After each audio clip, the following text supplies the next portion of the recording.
Her daughter came home smelling wrong, and Sera told herself it was the Prometheum. The shift ended at the 4th bell, same as always, and Sera stood at the reclamation plant's exit gate while the ventilation fans cycled down and the floor crew filed past her. Kavash with his bad knee, Pell and her sister who worked opposite ends of the line and somehow always managed to leave at the same moment, old Bruton, who had been on level 9 longer than the plant's current foreman had been alive. She signed off on the last safety log, handed the clipboard to the gate warden, and walked out into the corridor that connected the plant's mouth to the residential spoke, and she breathed. The air in the corridor tasted of iron and recycled moisture, and the faint chemical sweetness that clung to everything within 4 levels of the Prometheum works. She had stopped noticing it years ago. She noticed it now, the way you notice something only when you are about to leave it. The particular smell of a life that is yours, that fits you, that you have built out of nothing remarkable and everything necessary. She was 34 years old. She had worked the reclamation floor since she was 19 and had run the day shift since she was 29. She knew the plant the way she knew her own hands. The 3rd compressor that always ran 2 degrees hot. The drainage sluice that had needed regasketing for 6 months. The exact quality of light at the 4th bell when the arc lamps began their cool-down cycle and the whole floor went amber for a few minutes before the overhead strips caught up. She knew the names of everyone who worked beneath her, and most of their children's names, and several of their marriages. This was not a large life. It was hers, and she loved it with the specific, unsentimental love of someone who had chosen it with both eyes open. She turned down the residential spoke and went home. The apartment was on the interior side of level 9's 3rd ring, which meant no viewport, but also no condenser drip. A trade she had made gladly when they moved in 11 years ago and would make again tomorrow. It had 3 rooms and a bathroom and a kitchen alcove.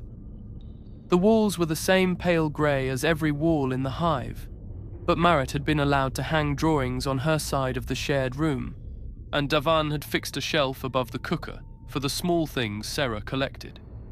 A piece of glass smoothed by whatever process the deep levels performed on debris. 2 pressed flowers from the hydroponics market on level 6. A ceramic cup she had found at a salvage stall with a handle shaped like a coiled rope. These were not valuable things. They were the evidence of a life with enough surplus attention to notice small, beautiful objects and bring them home. She could hear Marit before she opened the door. Not words, just the specific rhythm of her daughter doing homework, the scratch of a stylus, and the occasional percussive sound of the stylus being put down too hard when something refused to resolve. Sera had done the same thing at 12. Her own mother had found it maddening. She found it the best sound she knew. Davan was in the kitchen alcove, and he turned when he heard her key, and he smiled. Not a greeting smile, not the performed expression of a man acknowledging someone's arrival. The real one, the involuntary thing that happened to his face sometimes when he wasn't expecting it, that started at the corners of his eyes before his mouth caught up. 15 years, and she still received that smile like something she hadn't expected. She thought sometimes that this was the central fact of her life, that she had built it next to someone who still did that. She set her bag down. She kissed him. She asked about his day and listened while he described the sub-level 12 conduit work his crew had been on, the water pressure anomaly they'd tracked for 3 shifts before finding a hairline fracture in a secondary feeder pipe, the particular satisfaction of a problem solved through patience rather than tools. In the other room, the stylus went down hard against the desk. "She's had it with geometry," Davan said, and his smile changed into the other kind.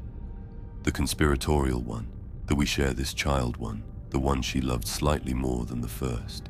"She'll have it again tomorrow," Sera said. "It's a long acquaintance geometry." She went to check on Marit. Her daughter was 11, 12 in 6 weeks, a fact Maret had been announcing with increasing urgency since the previous month, and she sat cross-legged on her cot with a geometry text spread across her knees and the expression of someone engaged in a personal conflict with mathematics as a discipline. "It's wrong," Maret said, without looking up. "Which part?" "The part where I have to do it." Sera sat on the edge of the cot and looked at the problem. It wasn't wrong. Maret knew it wasn't wrong. This was the ritual of the thing, the performance of complaint that preceded the performance of competence, and Sera participated in it because the ritual was part of who her daughter was, and she was in no hurry to see it end. She stayed for 20 minutes. They worked through 2 problems. Maret's stylus went down hard twice more, and soft once, which meant she had understood something, which meant tomorrow she would pretend she'd known it all along. Sera went back to the kitchen alcove and helped finish dinner, and they ate, the 3 of them, at the small folding table. And the conversation moved the way conversation does in a family that has learned each other well enough to be silent in the right places. Davan's work, Maret's school, the foreman who had taken Sera's request for a new compression seal and filed it somewhere between tomorrow and never, the hydroponics market on 6 that was apparently closing its outer stalls due to some dispute with the level authority. She would remember this dinner for the rest of her life, not because anything happened to it, because nothing did. It was while she was washing Maret's hair over the bath basin that she smelled it. She had Maret's head tilted back, working the lather through, and she leaned close to check the roots. Her daughter's hair was dense and dark and required effort, and she caught it. Underneath the soap, underneath the chemical residue of the school's recycled air environment, underneath the particular scent that Sera had known since the day Maret was born, and which was simply her, as distinctive and unremarkable as the ceramic cup on the kitchen shelf. Underneath all of that, something mineral, cold, like water that had been in the dark a very long time. She kept working the lather. She did not pause. She told herself it was the promethium, that she had the smell on her own hands, that it had transferred, that this was a reclamation plant worker's occupational constant. The way the plant came home with you in your skin and your clothes and the creases of your knuckles. She told herself this, and she rinsed Maret's hair, and she toweled it dry, and she sent her to finish the geometry problem. She stood over the basin for a moment after Maret left. The soapy water had gone grey and still. She looked at it. She was not thinking about anything in particular. This is what she would later understand. The body knows before the mind permits it. She was standing at the basin for no reason she could name, staring at nothing, because some part of her had already received information that the rest of her had decided not to process. She pulled the drain. She dried her hands. She went to finish the evening. The furnace klaxon on level 9 fires at the 9 bell. It is a pressure regulation signal, purely procedural, nothing to worry about, and Sera had lived with it for 11 years, had flinched the first month, learned to unhear it by the second, now processed it as background, as texture, as part of the hive's rhythm, the way a heartbeat is part of the body's. Maret had been frightened of it until she was 4. Then she had learned what it was, and the fear had converted into reflex. Not dread anymore, just the instinctive flinch of a person whose nervous system had logged the sound as significant. She still did it at 12, a tiny thing, a slight tightening of the shoulders, the head pulling back a 1/4 inch, the eyes cutting briefly sideways. 11 years of a sound making the same small claim on the same small body. The klaxon fired at 9 bell. Maret did not flinch. She was sitting in the main room with her completed geometry text in her lap, and Sera was across from her reading a maintenance report she'd brought from the plant. and the klaxon sounded, and Maret did not flinch. She continued reading. Her shoulders did not move. Her head did not pull back. Her eyes did not cut sideways. It was such a small thing. It was nothing. Children changed. Nervous systems recalibrated. 11 years of a stimulus lost its charge all the time. Sera looked back at her maintenance report. She read the same line 4 times without understanding it. Davan mentioned the gatherings while they were getting ready for bed. Casually, in the way he mentioned things he had already decided were not worth concern. A specific verbal register she knew as well as his face. Lower and slightly faster. The tone of a man performing unconcern for an audience of 1. Some of the sub-level 12 maintenance crews, he said, started meeting in the evenings. Community thing. Mutual support. Practical matters. The kind of thing the level authority was supposed to provide and hadn't in a long time. He'd heard good things from a couple of the lads. Real people. No nonsense. Did you go? Sera asked. Not yet. She nodded. She folded her work jacket over the chair. Might be worth it, he said. And then, in the same casual register, be nice to feel like people were looking out for each other down there. She said nothing. She was not sure what she would say. He was asleep for 11 minutes. He always fell asleep in 11 minutes.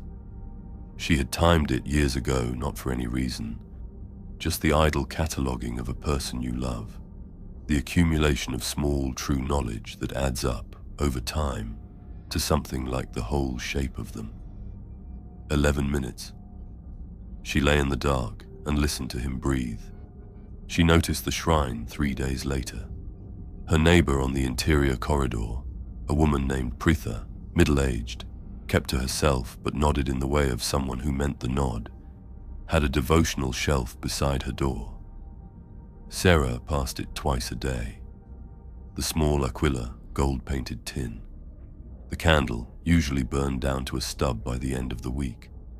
The printed litany card, edges gone soft with age. All of it was gone.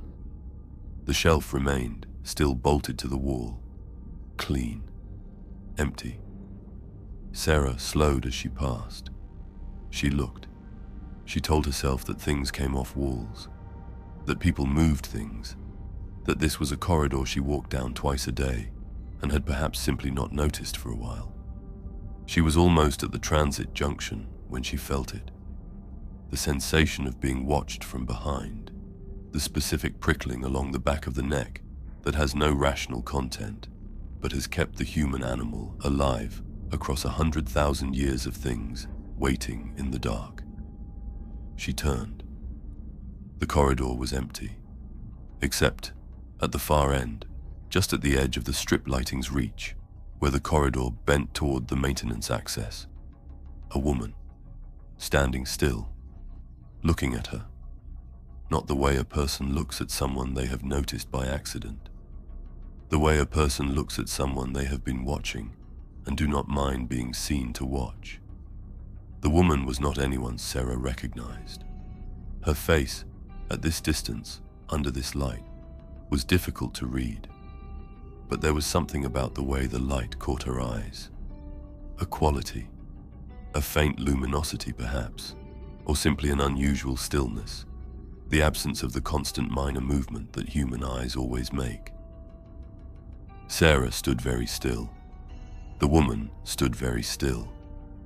This lasted 3 seconds, or possibly 8.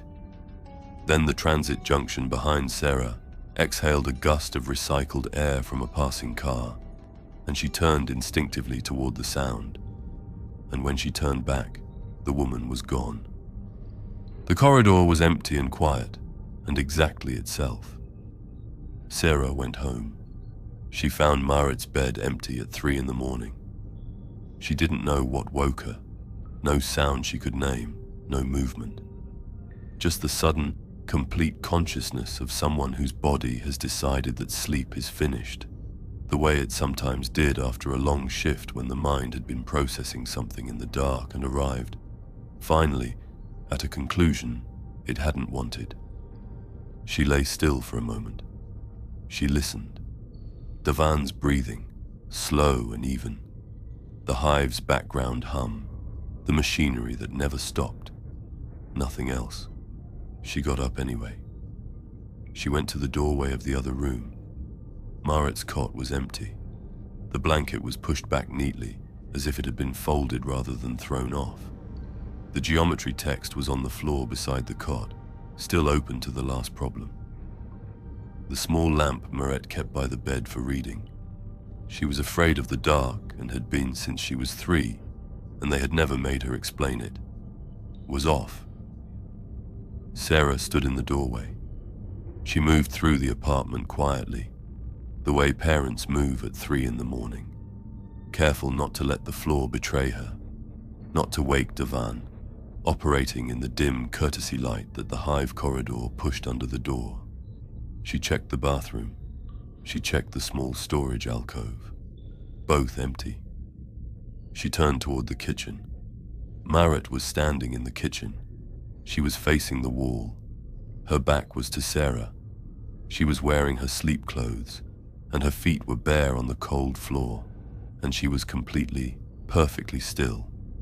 Not the restless stillness of a half-sleeping child, but the total stillness of something that has stopped. No small adjustments of weight, no slight movements of the hands. Her breathing was invisible from behind, if she was breathing at all. Sera stood in the doorway for a long moment. Then she crossed the kitchen and put her hand on her daughter's shoulder.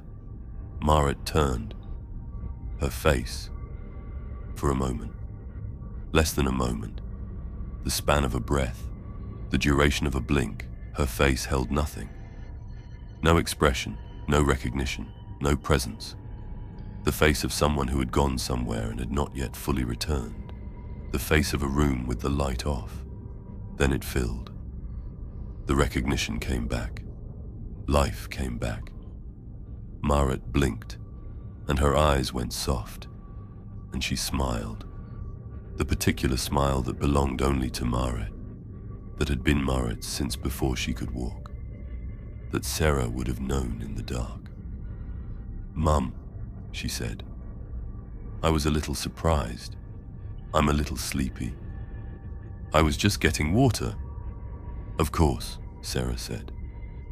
She watched Marit fill a cup from the basin tap and drink it and say goodnight and pad back to her room. She listened to the soft sound of her daughter settling back into the cot. She heard the blanket move. Then nothing. Sera stood in the kitchen in the dark for a long time after that. The cup was still on the draining board, the ceramic one with the coiled rope handle, the one she'd found at the salvage stall, the small, beautiful thing she'd brought home for no reason, except that she'd noticed it. She looked at it. She did not go back to sleep. Chapter 2. The Congregation. The morning after, Devan told her about the gathering, and smiled the entire time he spoke, which was the thing she would remember later, when she finally understood what smiling had cost him. She made herself sleep. That was the first decision of the day. Not a passive surrender into unconsciousness, but an act of will. The kind she applied to difficult problems at the plant, when the difficulty was not in the problem itself, but in her own resistance to the solution. She lay down. She closed her eyes. She breathed slowly and deliberately until her body accepted the argument. When she woke, grey light was pressing under the door from the corridor strips, which meant the first bell, which meant she had slept 4 hours, and her body knew it. A specific heaviness behind the eyes, a slight delay between intention and movement. She lay still for a moment and listened to the apartment. Devan's side of the bed was empty. She could hear him in the kitchen alcove, the quiet sounds of a person performing mourning without wanting to wake anyone. The low gurgle of the heating coil, the careful placement of ceramic against metal. She could smell the protein paste that passed for breakfast on a maintenance worker's schedule. She could hear from the other room Maret's sleep breathing, the particular rhythm of it, the slight irregularity she'd had since she was small, the one the Medici had called nothing to worry about, and which Sera had memorized anyway, as mothers memorize the sounds their children make. In the same way, they memorize their faces and their footsteps, and the specific cry that means pain versus the specific cry that means fear. She lay there and listened to her daughter sleep and told herself that last night was nothing. Davan was at the kitchen table with his paste and a maintenance schedule spread open beside the bowl, annotating something in the margins in his cramped left-handed script. He looked up when she came in. He smiled, not the involuntary one, not the real one. This was something slightly different, slightly broader, she would think later, slightly more certain of itself, the way a thing worn consciously sits differently from a thing worn without thinking. She sat across from him. She accepted the cup he poured. She listened. He had gone to the gathering last night, he said, after she'd fallen asleep. Just for an hour, just to see. Sub-level 14, one of the old assembly halls that the level authority had stopped using for anything. About 60 people. Good people, he said. He used the phrase without emphasis, as a simple statement of fact, the way you would say the seal held or the pressure stabilized. Good people. Practical. Mostly maintenance crews, some manufacturing floor workers. A few he didn't recognize but who seemed to belong there anyway. The way people belong somewhere when they have found the thing they were looking for without knowing they were looking. They talked about the water reclamation failures on levels 8 through 11 that the authority had logged twice and repaired 0 times. They talked about the Medici station on level 10 that had been understaffed for 3 years. They talked about the way the administratum extracted tithe and labor and processed both upward, away into the Imperium's vast indifferent body, and what it left behind, which was the same levels, the same walls, the same recycled air that had been through 1,000,000 sets of lungs before it reached yours. Davan said all of this levelly, reasonably, without anger. That was the thing. There was no grievance in his voice, no bitterness. And this man had every reason for bitterness, had spent 15 years in the sub-levels doing work the Hive required and the Hive never acknowledged. The absence of anger was not peace, it was something else, something that had replaced the anger with a space she couldn't read, like a room with all the furniture removed. She said, "That sounds sensible." She said, "People looking out for each other. That's what you do when the institutions fail." She said these things because they were true, and because having no rebuttal to a thing is not the same as trusting it. He smiled through all of it. He kissed her forehead before he left. He took his maintenance schedule and his cramped annotations and his new, slightly too broad smile out into the corridor, and she sat at the table with her cooling cup and the protein paste she had not touched, and she breathed.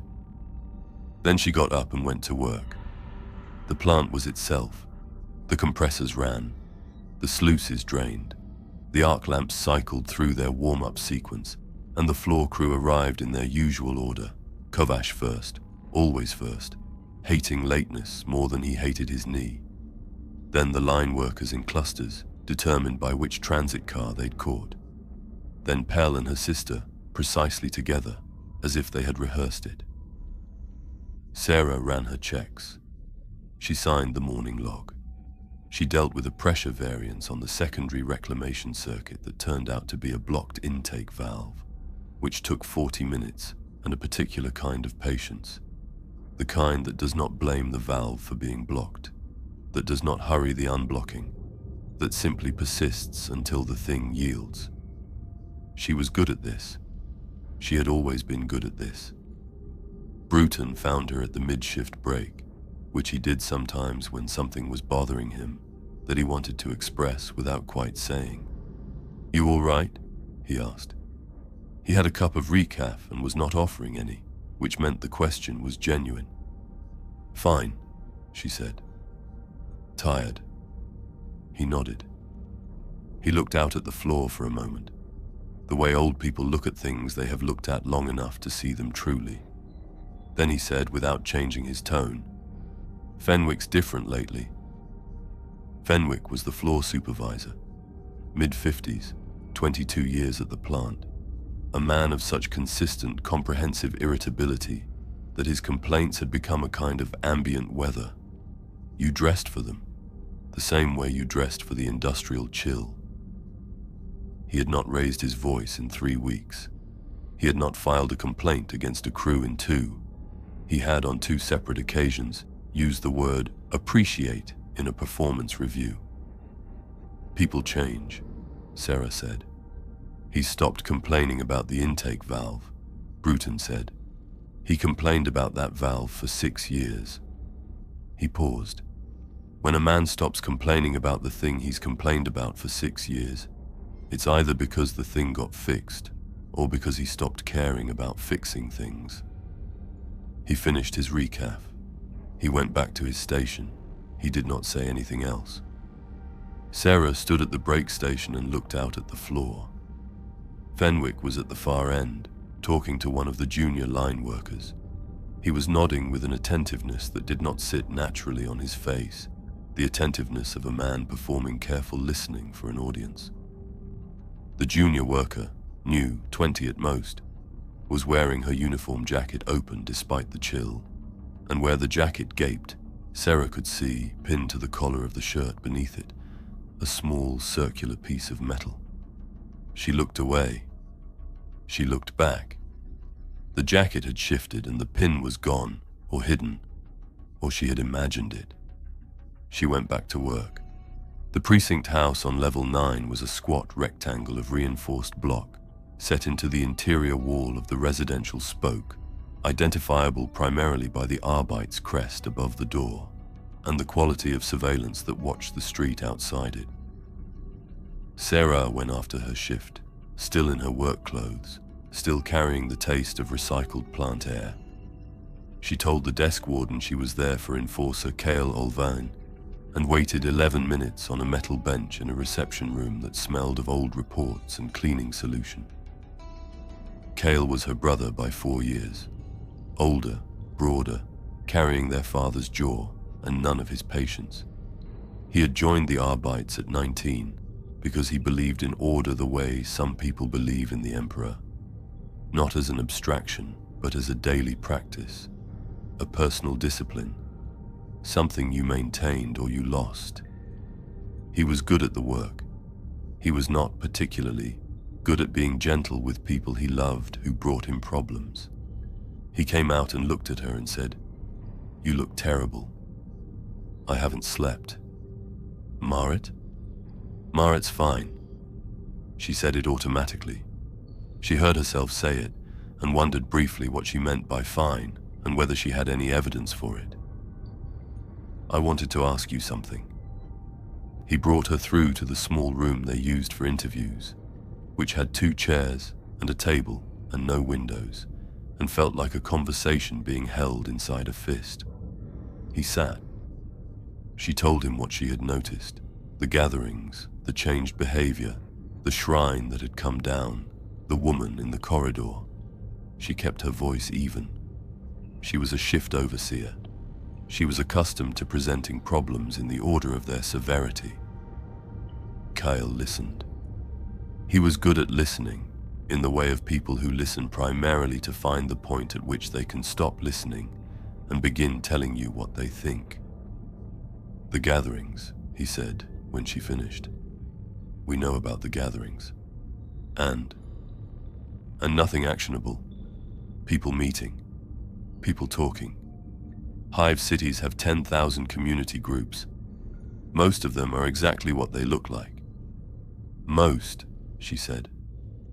He didn't answer that. "Cale." She waited until he looked at her. "What aren't you telling me?"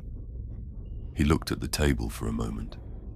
Then he said, 3 bodies. Last week, drainage sumps on level 11. Itinerant preachers, the traveling kind, no fixed congregation. Someone put them in the water. When? 8 days ago. No witnesses logged. No forensics worth anything after that long in the sumps. He said it flatly, procedurally, in the register of a man who has placed information in a container in order to stop it from being more than it is. Probably gang work. There's been territorial movement on 11. You know how the reclamation corridors go. You don't sound convinced. I sound exactly as convinced as the available evidence supports, he said. He said it quickly. He said it to his hands. She watched him for a moment. Her brother had a tell that he had never managed to eliminate in 38 years. A slight tightening of the muscle at the corner of his jaw when he was containing something. He was containing something now.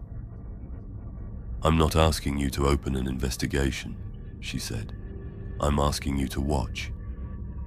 I'm always watching, he said. That's the work. He stood. He hugged her briefly, the way men hug people they love when they are afraid. Too tight, too short, like an apology and a dismissal at the same time. Go home, he said. Sleep. She went.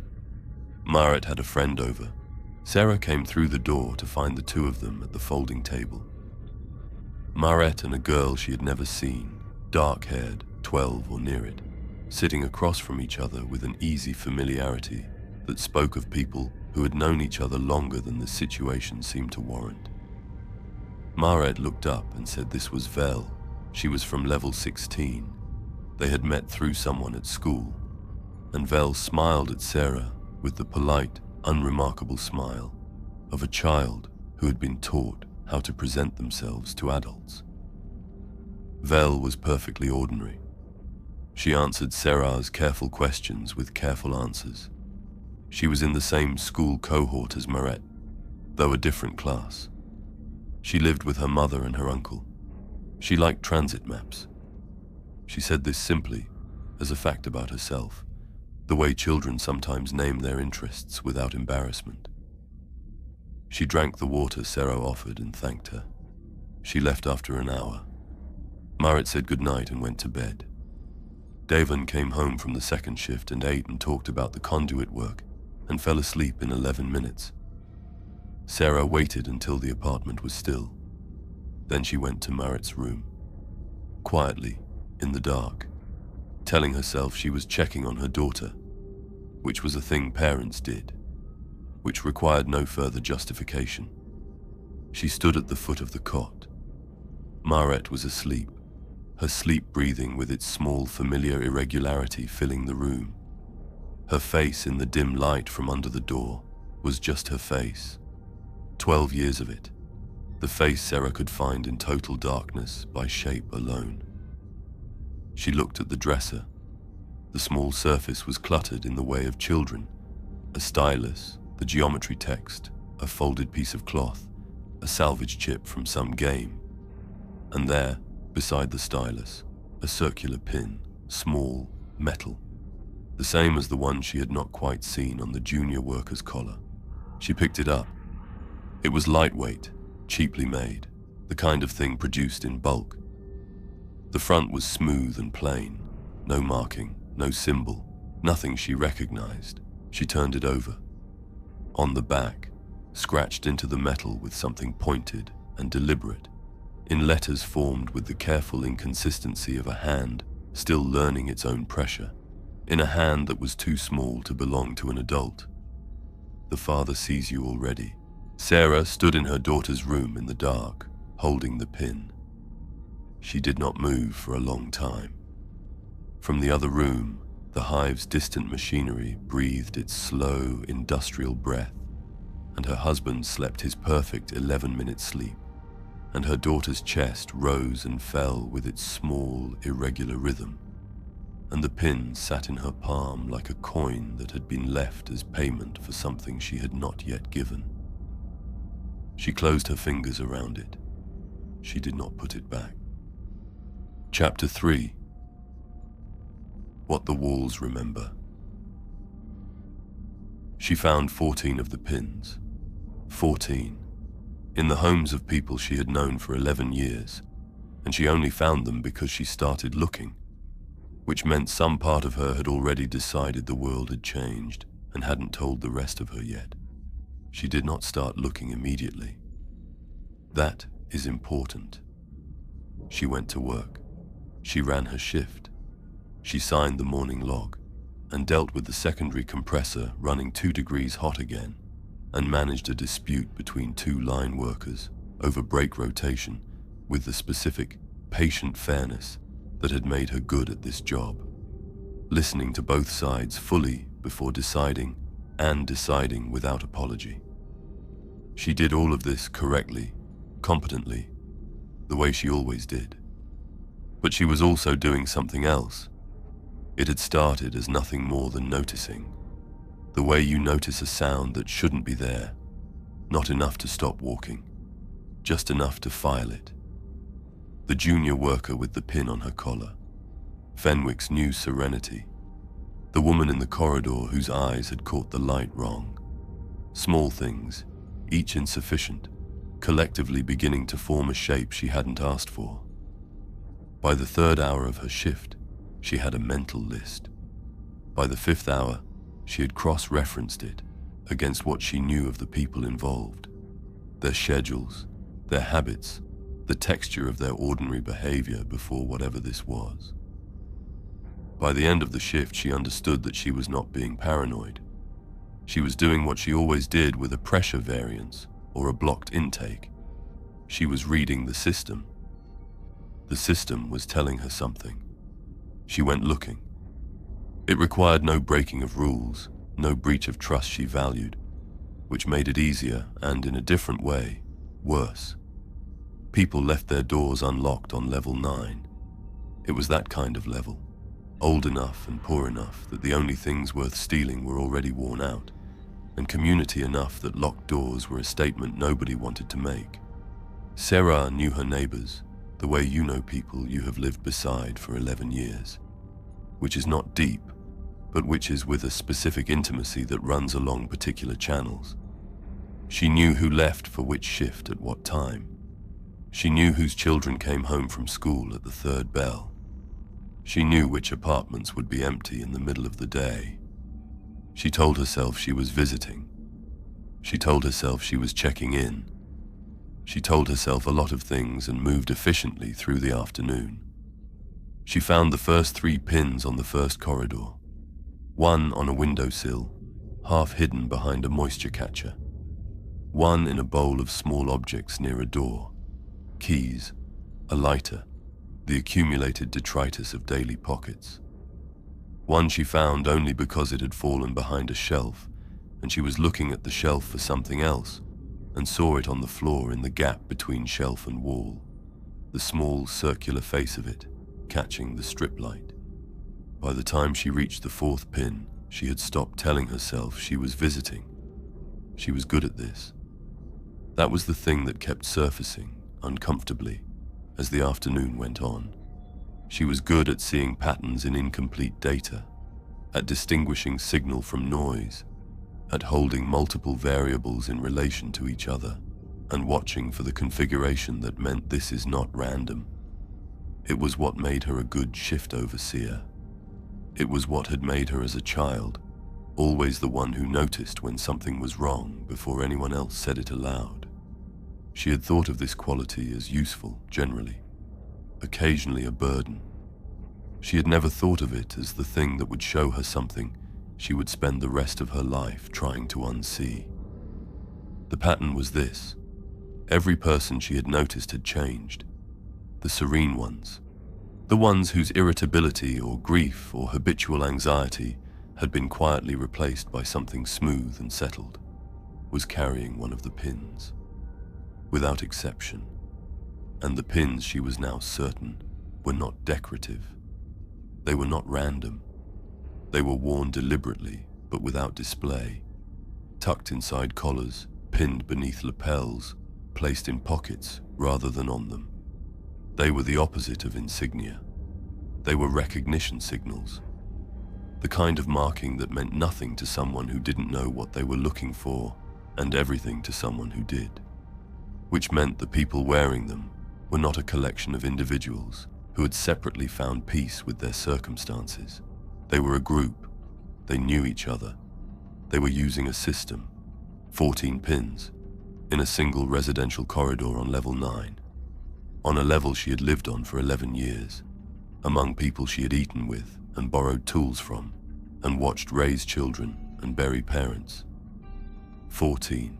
She stood in the corridor outside the last apartment with the list in her head, and did the arithmetic, and felt the specific cold that comes not from temperature, but from understanding something you cannot ununderstand. She went to find Kale. He listened better this time.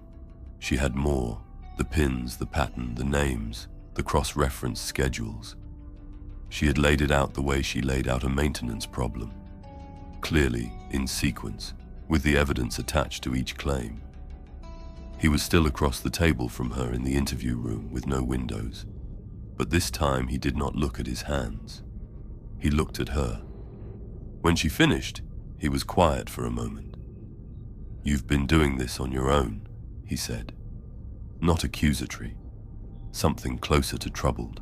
"I'm a shift overseer," she said. "I notice things." "This isn't a shift floor, Sera." "No," she said. "It's worse." He looked at the list she had written out for him.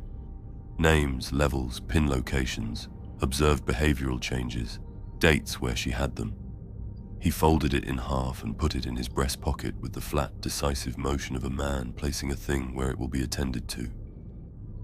"I'll look into it," he said. "Kale." "I'll look into it," he said again. And this time, the repetition was not reassuring. It was punctuation.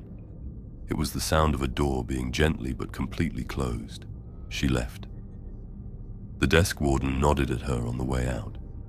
She stepped into the level 9 main corridor and breathed the recycled air and felt for approximately 40 seconds the specific relief of a person who has given a heavy thing to someone else to carry.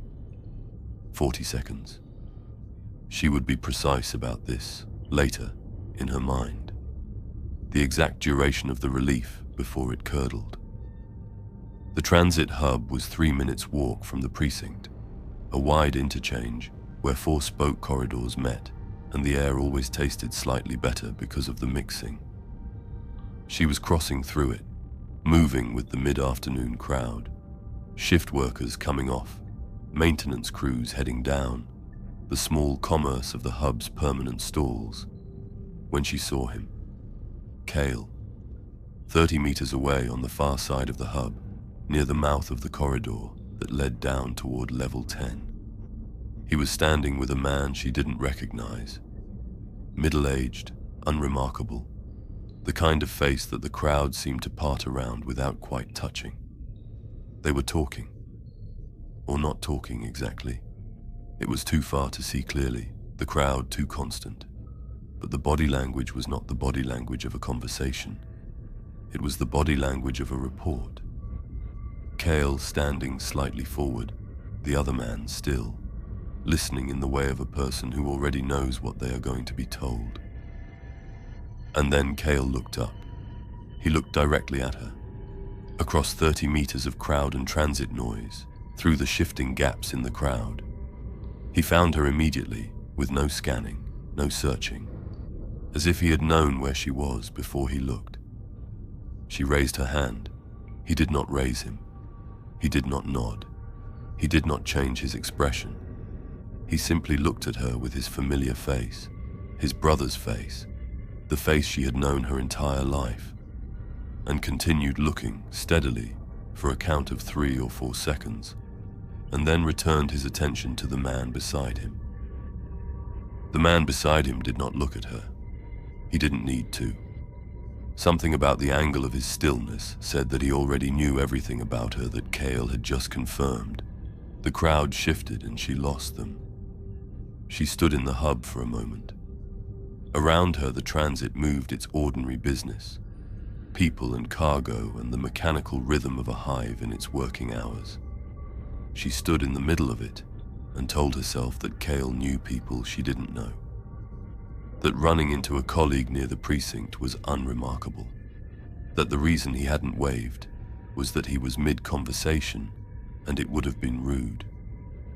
She told herself this with the competence of someone who had been telling themselves things all week and was becoming expert at the practice. Then she got in the transit car and went home. The car was half full. She stood near the door, holding the overhead rail, watching the tunnel wall slide past the scratched porthole. The strip lighting in the car was the usual yellow-white, the color of things that work well enough. The man 2 rail holds down from her had a long neck, slightly turned away, and she was not looking at him particularly. Just the unfocused gaze of someone standing in a moving vehicle, with something else occupying their mind. His collar was open. The strip light caught his neck at a particular angle as the car moved and the light shifted. She looked away. She looked back. The skin on the left side of his neck, from just below the jaw to the collarbone, showed a discoloration, not a bruise, not the mottled purples and yellows of impact trauma, not a rash which would have been irregular, patchy, the body's unplanned response to itself. This was almost pearlescent, a pale sheen that sat just beneath the surface of the skin, like light refracted through shallow water. Uniform, deliberate, the way a thing looks when it has been made rather than happened. She stared at it for 2 seconds, perhaps 3. Then she made herself look at the tunnel wall. The car swayed. She counted the tunnel lights going past. She got to 9 before she looked back. His collar was up. She could see his hand still at it, just finished adjusting. His head turned slowly and without apparent urgency, and he looked at her with the mild, patient expression of a person who has been aware of something for a while and has been waiting for the appropriate moment to acknowledge it. His eyes were still. She got off at the next stop. She walked the last 3 levels home. She did not look behind her, which was either courage or the specific cowardice of someone who has decided they would rather not know. Davan made dinner. This was not unusual. They divided the evenings by shift schedule, and Thursdays were his. But she stood in the kitchen doorway and watched him do it, and felt the industry of her own watching, the way she was cataloguing the familiar movements, checking them against the archive of 15 years of this exact site. His hands on the cutting board, the angle of his shoulders, the way he hummed something tuneless when he was concentrating. All of it is correct. All of it is his. They ate. Maret talked about a girl in her cohort who had claimed to have seen a rat on level 7, which Maret considered unlikely and also deeply interesting. Davan said rats had been on level 7 since before his grandfather's time, and Maret said that was disgusting. And Davan said it was ecology, and Sera sat between them and let the warmth of it settle on her, like something she was trying to memorize. Then Davan stopped mid-sentence. It was nothing. It was the space between one word and the next, a pause of perhaps a second and a half, a hiccup in the rhythm of speech. He was describing something from his shift. The conduit repair on 12, some detail about the coupling tolerance. And he stopped, and his eyes went slightly unfocused, and he tilted his head perhaps 5 degrees to the left, like a man hearing a sound from another room. Then he finished the sentence. He laughed at something Maret said. He asked Sera about the intake valve. She answered him. She asked him a question back. She participated in the dinner, the way a person participates in a thing they are afraid is ending. 20 minutes later, clearing the plates, it happened again. Mid-sentence. The same pause, the same slight tilt, the same quality of attention turned inward or outward, somewhere that was not the kitchen, not the apartment, not the life they had built in this specific space, somewhere else, somewhere below. He came back. He laughed. He said he was tired for a week. Sera looked at her plate. She did not ask. She would think about this later. In the subsequent days and weeks, she would return to this moment the way you return to the site of an accident, picking through the wreckage for the decision that changed everything. She would wonder what he would have said. She would wonder if part of him had wanted her to ask. She did not ask. She let it go. Davan was sitting up in bed when she woke up. 3 in the morning again. The same terrible hour. The hour when the Hive's machinery ran at its lowest register, and the silence between sounds was deep enough to fall into. She came awake completely and all at once. No graduated emergence from sleep. Just the sudden blunt fact of consciousness, and the realization that beside her something was wrong. He was sitting up with his back straight and his hands on his knees, and he was not moving. The room was dark, and she could not see his face. His breathing was slow and even and deeply, perfectly regular. The breathing of a man deeply asleep. Except that he was sitting up, and the breathing of a sleeping man sitting up in the dark with his hands on his knees was not the breathing of a man sleeping. It was the breathing of something that had learned what breathing looked like. She whispered his name.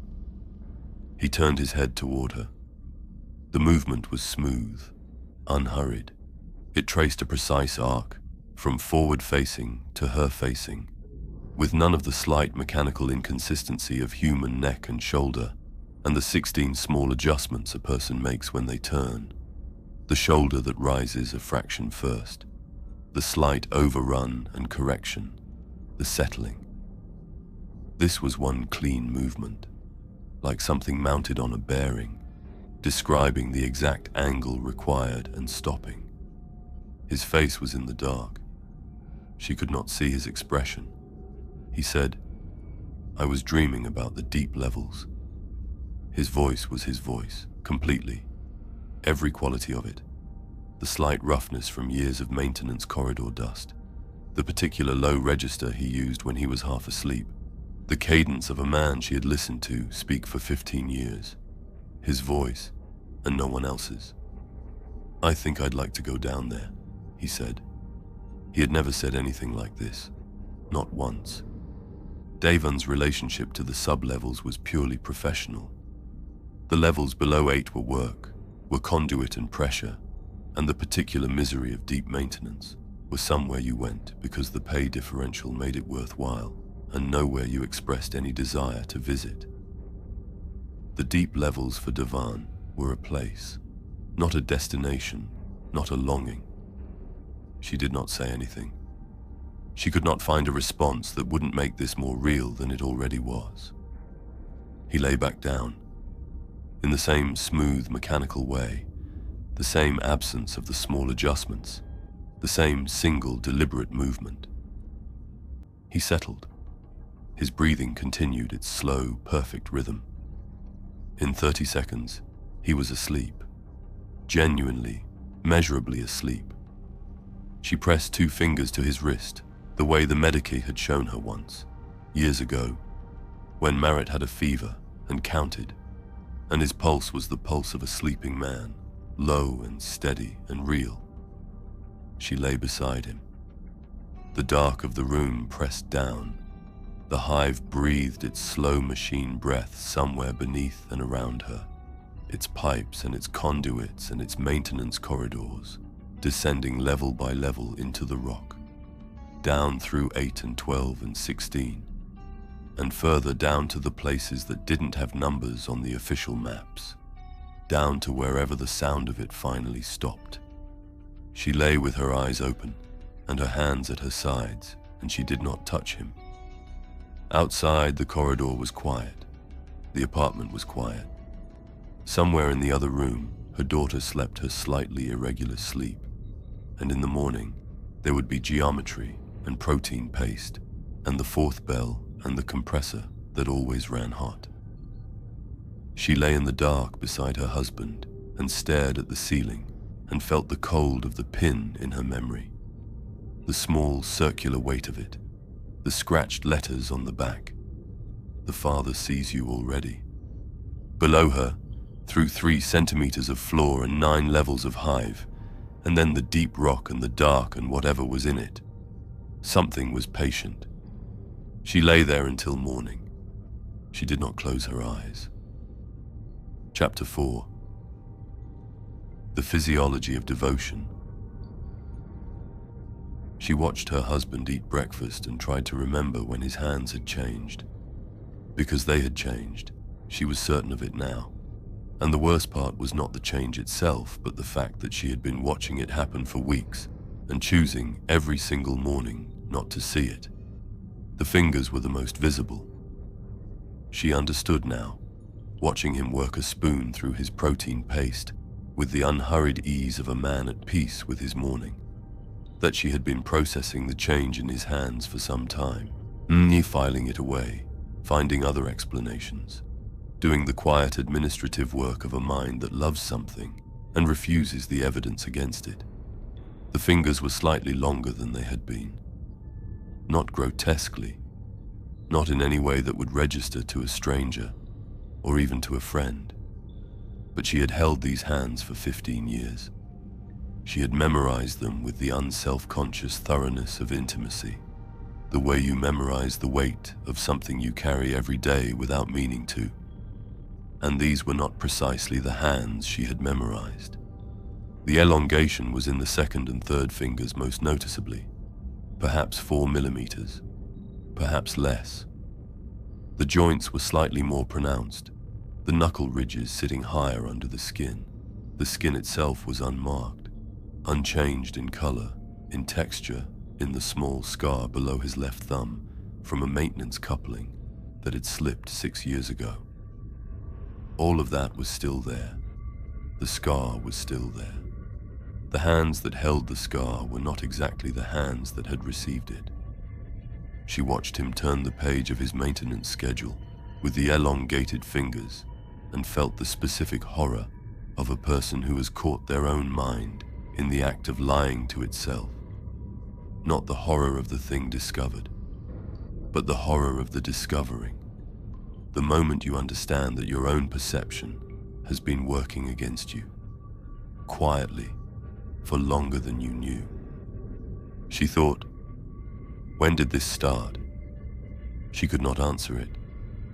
She did not know whether the not knowing was because it had happened gradually or because she had been refusing to know, and she understood that these were not entirely separate possibilities. She watched him more carefully after that, carefully the way she watched a pressure variance, not with alarm, which disrupted the reading, but with the flat, committed attention of someone who needed accurate data more than they needed to be right about what they expected to find. His pupils did not contract correctly in bright light. She tested this without appearing to test it, adjusting the kitchen lamp to its highest setting while he was reading, watching the pupils from across the table. A healthy human pupil in sudden bright light contracts within a quarter second, a rapid involuntary response so basic it predates conscious thought by several 100 million years.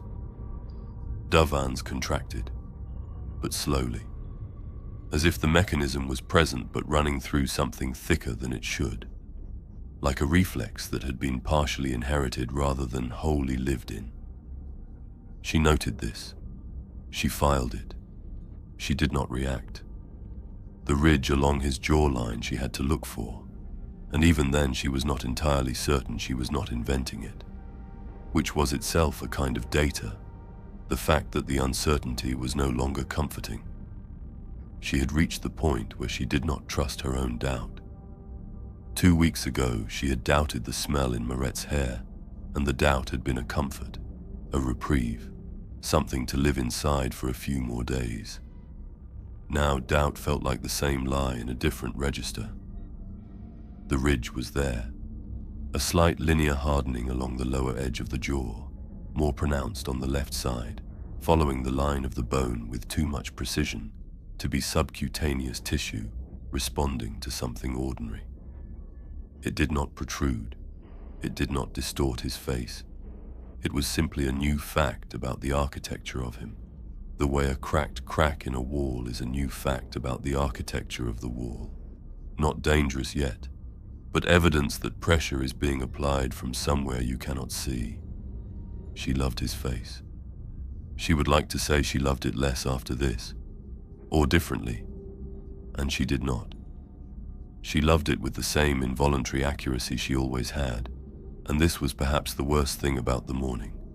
Not the evidence, not the implications of the evidence, but the fact that she sat across from this man who was becoming something she did not have words for and could not stop finding him beautiful.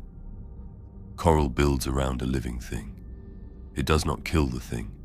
It does not replace the thing. It simply grows around it, over years, slowly and without malice, until the living thing and the coral are one object, and you cannot say where one ends and the other begins. Davan laughed at something on his maintenance schedule. Some private annotation he'd made weeks ago and forgotten, rediscovered now. She knew this laugh. She had 17 years of context for this laugh. It was entirely his. She smiled back at him. She went to work. She found the address for the gatherings without difficulty. Davan had mentioned sub-level 14 3 times in the past week, with the unconscious repetition of someone whose mind kept returning to a place, and the assembly hall designation was in the public infrastructure log. Technically, a civic space. Technically open. She told no one she was going. She told herself she was going to look, only to look. That looking was not the same as attending. That information was not the same as participation. She descended to 14 after her shift. The levels below 9 had a different texture. The ceilings lower, the corridor widths reduced for the utilitarian logic of space cost, the lighting older and running warmer, more orange. The people she passed were maintenance workers mostly, end of shift, the particular tiredness of people who worked with their bodies in confined spaces. She had grown up 2 levels below here. She knew this tiredness. The assembly hall was marked by nothing except the people moving toward it. A steady, unhurried flow, the way water moves toward a drain, purposeful and ordinary. She joined it. No one looked at her with any particular attention. No one greeted her. She was simply a person going where people were going. The hall was large enough to hold perhaps 200 people, and held perhaps 180. It smelled of close-packed bodies and the particular warmth of gathered human heat in a cool space. The walls were bare, no iconography, no symbols, no decoration of any kind. Rows of salvage seating faced a low speaking platform. A few battery lanterns supplemented the overhead strips, which made the light warmer and more intimate than the corridor outside, and Sera registered this. The way warmth had been deliberately constructed, the way the space had been made to feel chosen rather than assigned. People sat close to each other. They talked in low voices with the ease of people who had been doing this long enough that the room had become familiar. She saw faces she recognized. Plant workers from level 9. A woman from the transit authority she had seen 100 times. A man who ran the salvage stall at the level 7 market. She saw faces she didn't know. All of them had the settled quality she had been cataloging for a week. Not happiness precisely, but the absence of the background tension that everyone carried in the hive. The low-level constant vigilance of people who lived without margin. They had put that down. Whatever they had been given here, they had put the vigilance down, and the relief of not carrying it was visible in the way they held their bodies, in the quality of their voices, in the particular ease of people who have been told that someone is watching out for them and believe it. She found a seat near the back. She watched. Brother Udo came to the platform without announcement. He simply was there, and the room quieted around him the way a room quiets around a person whose presence has weight. He was not physically remarkable. Medium height, perhaps 50, with the hands of a maintenance worker and the face of a man who had spent a long time underground and had found there something that gave him no reason to come fully back to the surface. He wore no symbols. He carried nothing. He stood at the platform and looked at the room with the specific patience of someone who knows they have more time than anyone here realizes. He spoke about water, the level 8 reclamation failure that had been logged, discussed, and ignored for 14 months. He named the administratum official responsible. He named the date the first report was filed. He named the 3 subsequent reports. He recited these facts without heat, without performance, in the flat informational register of a man presenting evidence to people he trusts to understand its implications. The room listened with an attention she rarely saw, not the polite attention of an audience, but the focused attention of people hearing themselves described accurately for the first time in a long time. He spoke about the preachers, not the dead ones, she noted, though the dead ones were recent news on level 9. He spoke about the living ones, the institutional church, the way the ecclesiarchy extracted devotion upward in the same direction the administratum extracted tithe, and what was left after both extractions, which was the same recycled air and the same failing seals and the same 3-year wait for a Medici appointment. He did not tell them the Imperium was wrong. He did not tell them the Emperor was wrong. He said only that they had been left to themselves, and that being left to themselves was not a tragedy but an opportunity, and that the community they had built in this room was what the Imperium should have been and had failed to become. Everything he said was true. She had no rebuttal. She sat in the back of the room and looked for the manipulation, and found the manipulation, and could not dispute the truth inside it, which she understood was the point. Then she saw Maret, 3rd row from the front, on the left side, in the aisle seat. She was sitting next to Vel, the girl she'd brought home, the polite, unremarkable one with an interest in transit maps, and they were holding hands in the unself-conscious way of children who have established that they are safe with each other. Maret was listening to Brother Udo with the quality of attention the room was giving him, but with something additional, a familiarity, a settled-inness, the body language of someone in a place they have been before and expect to return to. She was not here for the first time. She was not here for the second time. Her daughter was wearing the pin on her collar where it could be seen. The breath went out of Sera slowly, like something deflating, like a structural thing that had been under pressure finally giving way, along a line it had always been going to give along. She sat very still. She watched Maret's profile, the line of her daughter's face, the jaw she had kissed 1,000 times, the particular way she tucked her hair back behind her left ear when she was concentrating. Brother Udo said something, and the room responded with low, warm laughter, and Maret laughed with them. The laugh was hers, completely. 12 years of that laugh. Sera would have known it in the dark. And still, she would ask herself later, running the moment over and over in the sleepless hours, whether she had understood it then, whether she had known in that instant what the smile on Maret's face meant, what it had cost, what it was the beginning of. She would not be able to answer with certainty. What she knew was this: she looked at her daughter's face, and something in her went very quiet, the way a factory floor goes quiet when the power cuts. That sudden total absence of the noise you had stopped hearing until it stopped. She did not yet know it for what it was. The not knowing was the last mercy the night would offer her. The gathering ended without ceremony. People rose and talked and moved toward the exits with the unhurried ease of people who had nowhere better to be. Sera rose with them. She was watching the exits, calculating the route back to the transit, running the familiar mechanics of an orderly departure. A hand, not on her arm, not restraining, simply appearing in her peripheral vision at the exact height and distance that indicated someone had sat down beside her. Brother Udo. He was looking at the front of the room, where a few people were still talking near the platform. He had the posture of a man resting after a long day, comfortable, unhurried. He did not look at her. "Your family loves you very much, Sera Olvan." His voice was the same as it had been from the platform. The same register, the same quiet certainty.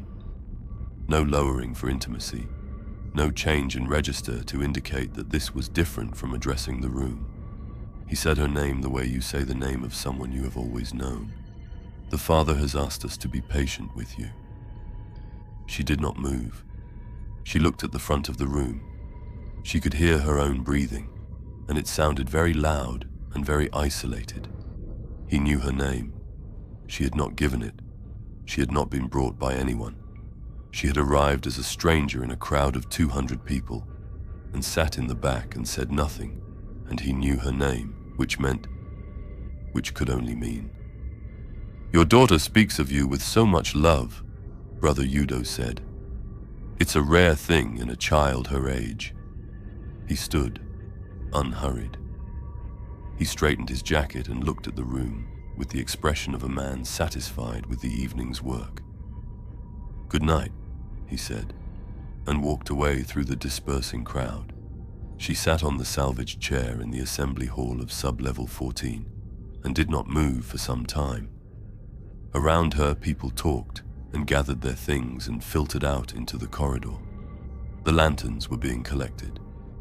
The warmth was dissipating. The space was becoming just a room again.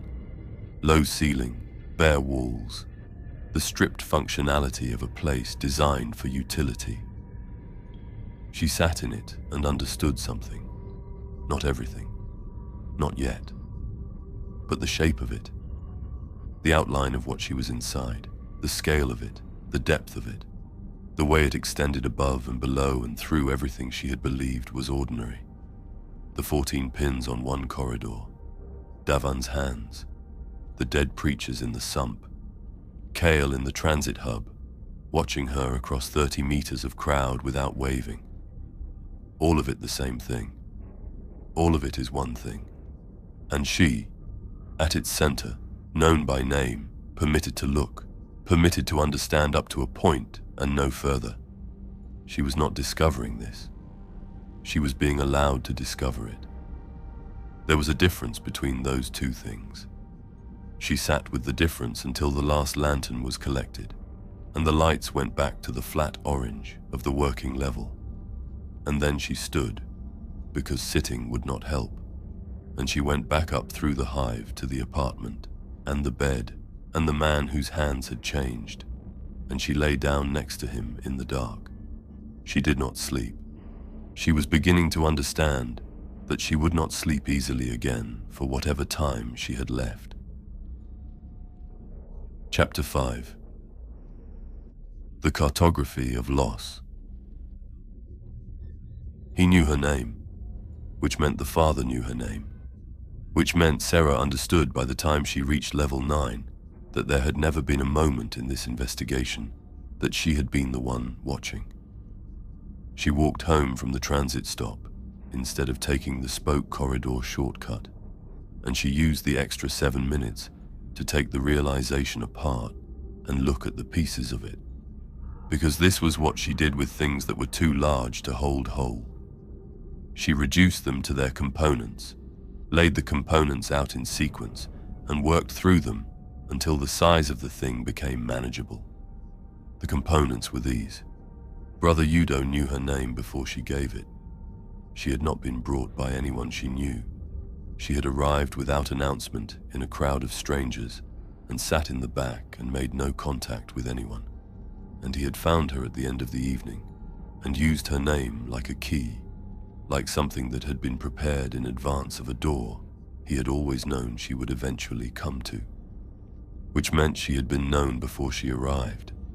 Which meant she had been known before she decided to attend, before she looked up the address, before she stood in Davan's kitchen 3 mornings ago and listened to him describe the gathering in his new, slightly too broad smile and thought, "I should go and look at this." How long before? She walked through the timeline in her head And the timeline was not comforting.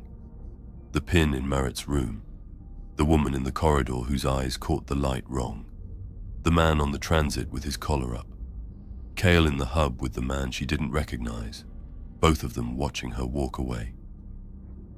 How far back did the watching go? How long had she been a known quantity inside something she thought she was examining from outside? She reached the apartment building and stood at the door for a moment.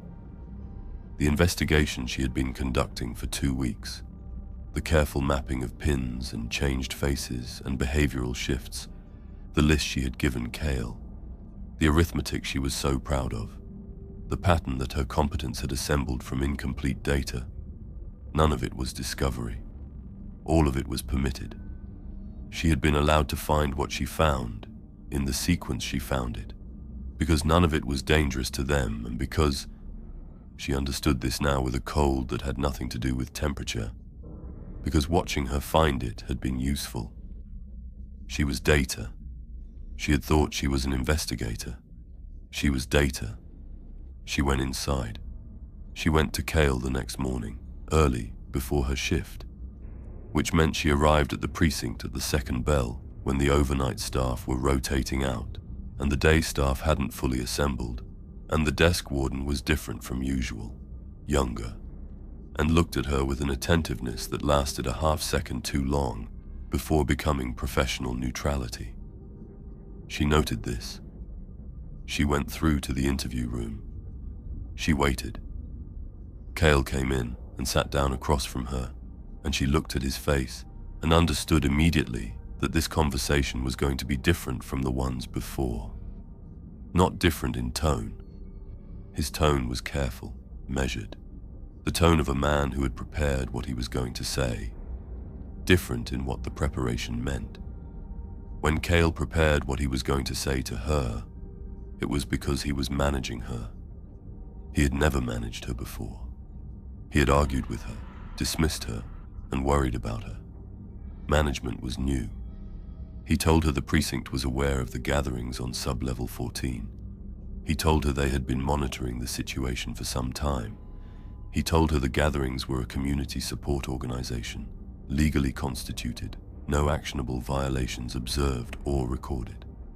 He told her the 3 preachers in the sump on level 11 had been linked, preliminarily, to a territorial dispute involving a reclamation gang whose activities had been documented over the past 18 months. He told her to go home and not pursue this further. He said all of this in the measured, gentle register of a man delivering a terminal diagnosis, the specific kindness of someone who knows the news is going to hurt and has decided that clarity is a form of mercy. She had heard this register in medics. She had heard it from plant supervisors delivering redundancy. She had never heard it from Cale, who dealt in directness the way other people dealt in courtesy. She watched his face through all of it, his jaw, the muscle at the corner of it that he had never been able to keep still when he was containing something.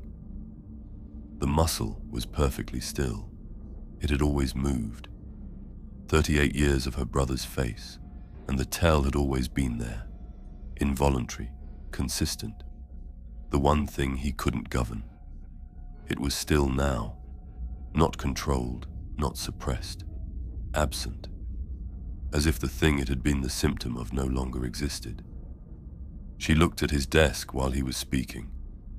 She had developed the habit of looking at surfaces in rooms, at the objects people left where they thought no one was examining them, the incidental evidence of daily life that people edited in the things they showed you and forgot to edit in the things they simply had. The report form was in the middle left section of his desk, covering perhaps 2/3 of a smaller object underneath it. The edge of the smaller object was visible below the form's lower edge, circular, metallic, the same diameter as the ones she had been finding in apartments and on collars for 2 weeks. She did not look at it for long. She looked back at his face. "Okay," she said. He blinked. He had been expecting resistance. She had always given him resistance. "Okay," he said. "You've told me what you know," she said.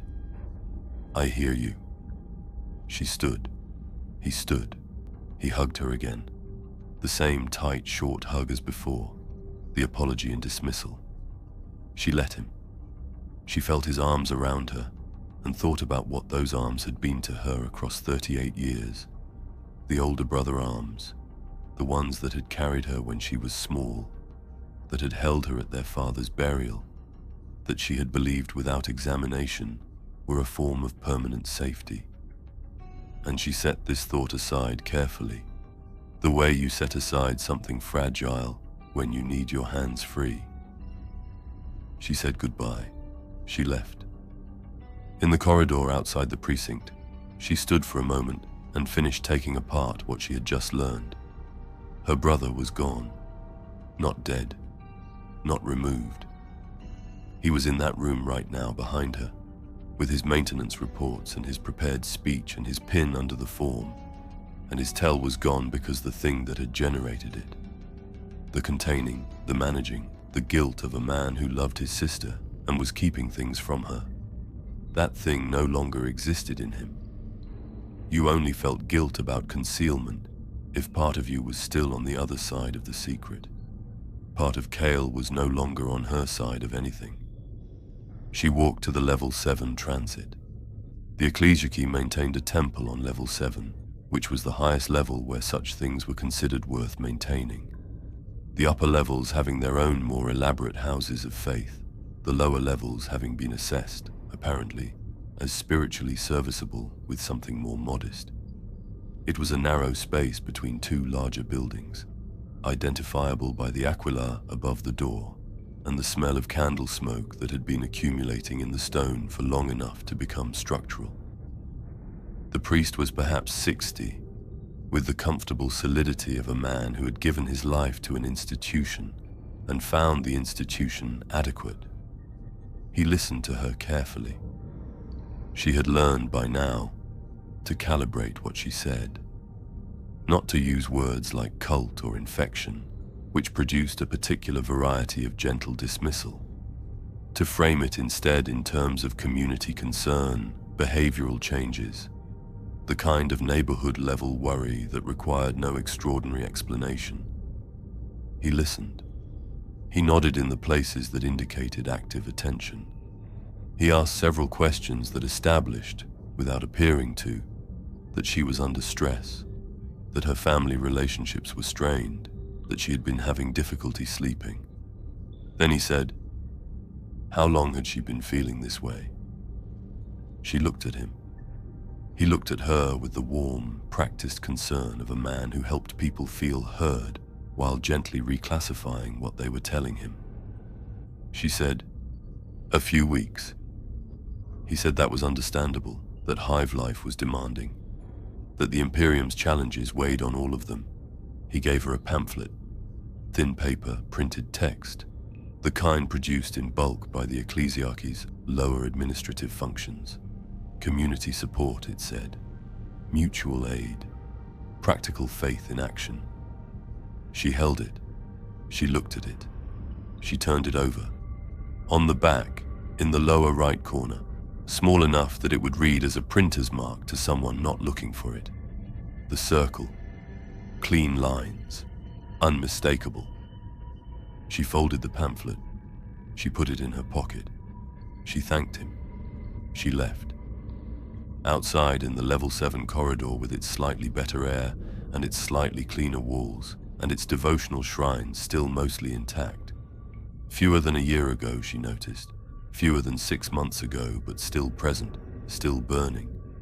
She stood and completed the map. The precinct, the Ecclesiarchy, the gatherings, the pins. There were no institutions left to go to. There was no authority on any level she had access to that was not already inside this thing or already gone.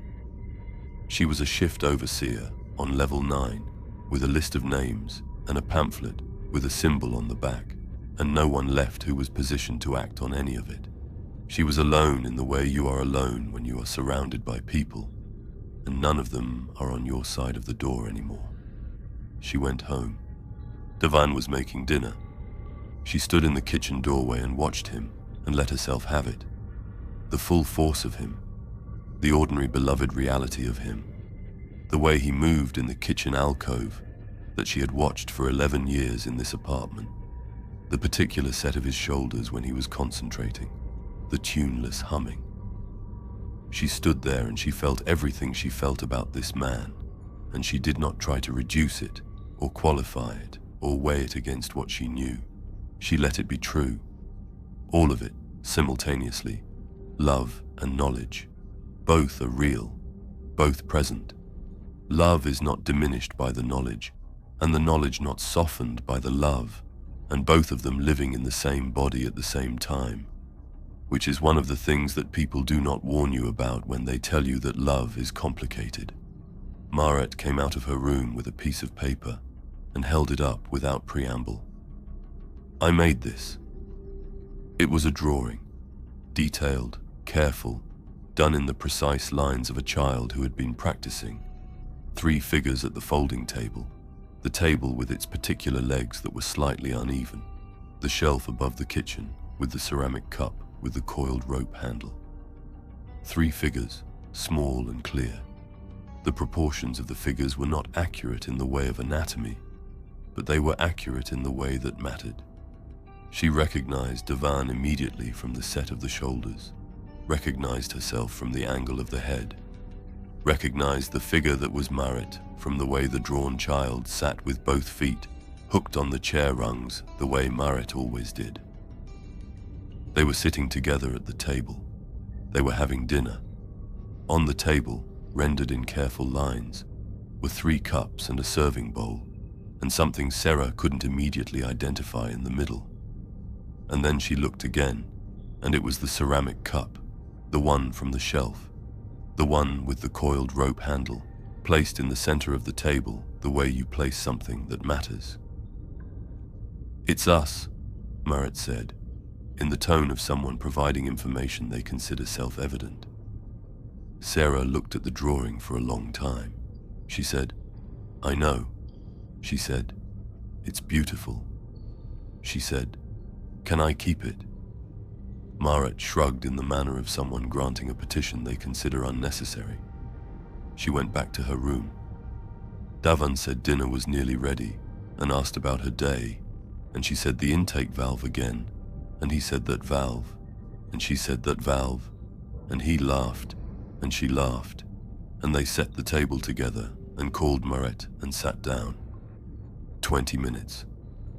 She gave herself 20 minutes of this. The warmth of the meal and the familiar rhythms of the 3 of them together. The specific texture of the life she had built in this apartment and was not ready to lose, was not ready to let the knowledge take from her. Not yet. Not tonight. She picked up the drawing when she cleared the table. She folded it and put it in her jacket pocket against her chest. Then she went to the bathroom. It was not something she went looking for. She had come to wash her face, to have 2 minutes of silence, to stand over the basin and let the cold water do what cold water does. She reached past Devan's razor for the soap dispenser, and the razor shifted, and something fell from the inside of the folded paper she had not noticed wedged along the razor's spine. She caught it by reflex. A small fold of paper, twice folded, the kind of thing tucked somewhere private, somewhere you could retrieve without explanation, somewhere the morning routine would naturally provide cover for a moment of attention. She stood with it in her hand. She unfolded it. The script was not Gothic. It was not any character system she had ever seen on any level of the Hive, in any market, on any document she had processed in 15 years of imperial administrative life. It ran in horizontal lines, but the characters within the lines moved against each other in a way that was not sequential, looping back, interrupting, the same forms recurring in patterns that repeated and varied and repeated again. It was not random. It had the quality of something with grammar, with structure, with a regular internal logic she could feel but not decode. Looking at it too long produced a faint pressure behind her eyes, a mild vertigo, The sensation of a perspective trying to shift into a shape her visual system was not built to accommodate. She looked away. She looked back. She folded the paper. She placed it back exactly as she had found it, along the razor's spine. She adjusted the razor to its original position. She washed her hands. She dried them on the towel. She looked at herself in the mirror above the basin for a moment. Her own face, which was still her face, which had not changed, which showed nothing of what was happening behind it. She went back out. She finished dinner. She washed the plates. She listened to Murrett read aloud from a text she was studying for school. She sat next to Devan on the small couch, and he put his arm around her, and she let him, and she felt the weight of his arm, which was familiar and loved, and whose hand, resting on her shoulder, had fingers that were 4 millimeters longer than they should have been. She said nothing. She asked for nothing. She gave nothing away. This was her last night of ordinary life, and she used it to be ordinary, which was either the bravest thing she had ever done or the saddest, and she was not sure there was a meaningful difference. She was not asleep when the sound changed. She had been lying in the dark for 2 hours, still breathing slowly, performing the body language of unconsciousness, for no one since Devan had been deeply asleep for 120 minutes. She lay there and held the map of everything she knew and turned it in her mind, looking for an edge that wasn't sealed. The Hive's machinery breathed below her. It always did. The deep systems, the power conduits, the pressure regulators, the thermal exchanges that kept 3 million people from freezing in the rock, produced a constant low vibration that you learned to unhear within your first month on any level below 12. It was the Hive's pulse. It was the noise that meant everything was functioning. She had slept inside it for 11 years. It changed, not loudly, not suddenly. It changed the way a tide changes. The same water, the same motion, but moving now with a different intention. The rhythm shifted. The pulse that had been mechanical, irregular in the way of machinery that responds to load and pressure, became... She pressed her ear to the floor, which she had done without deciding to do it, her body responding before her mind gave permission. Became regular. Too regular. Too even. Not the rhythm of a system responding to demand. The rhythm of something breathing. She pressed her ear harder against the floor, and her apartment fell away. The carpet and the concrete beneath it, and the conduits beneath that, and the 9 levels of Hive between her and the deep dark.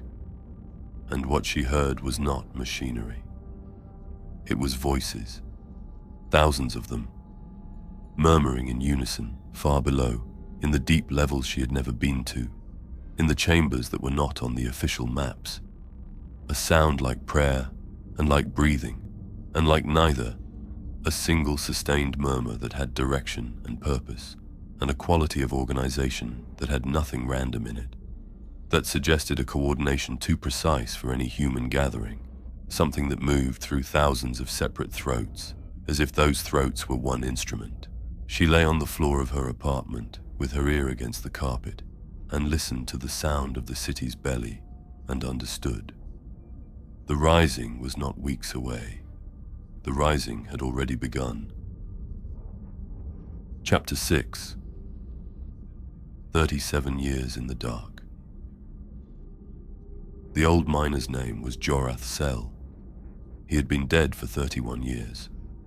What she found in his archived intake file, in a notation so small it had survived 4 decades of administrative culling, was a single medical observation.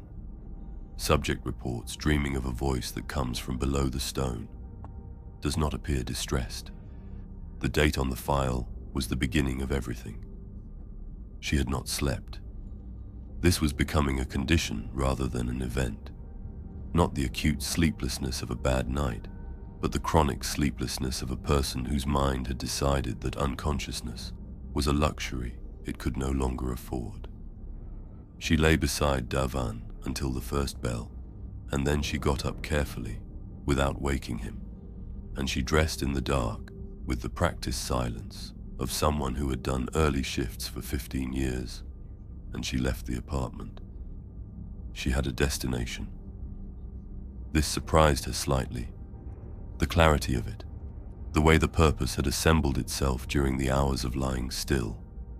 She had lain on the floor with her ear against the carpet and listened to the city's belly murmur in unison, and something in her had stopped panicking and started working. The way a shift overseer stops panicking when the pressure variance becomes critical and starts running diagnostics instead. Panic was what you did when you still believed the situation was reversible. Something in her had moved past that in the night, and what was on the other side of it was not calm exactly, but a functional cold that she recognized as the last resource she had. She needed to understand the shape of it, all of it, from the beginning.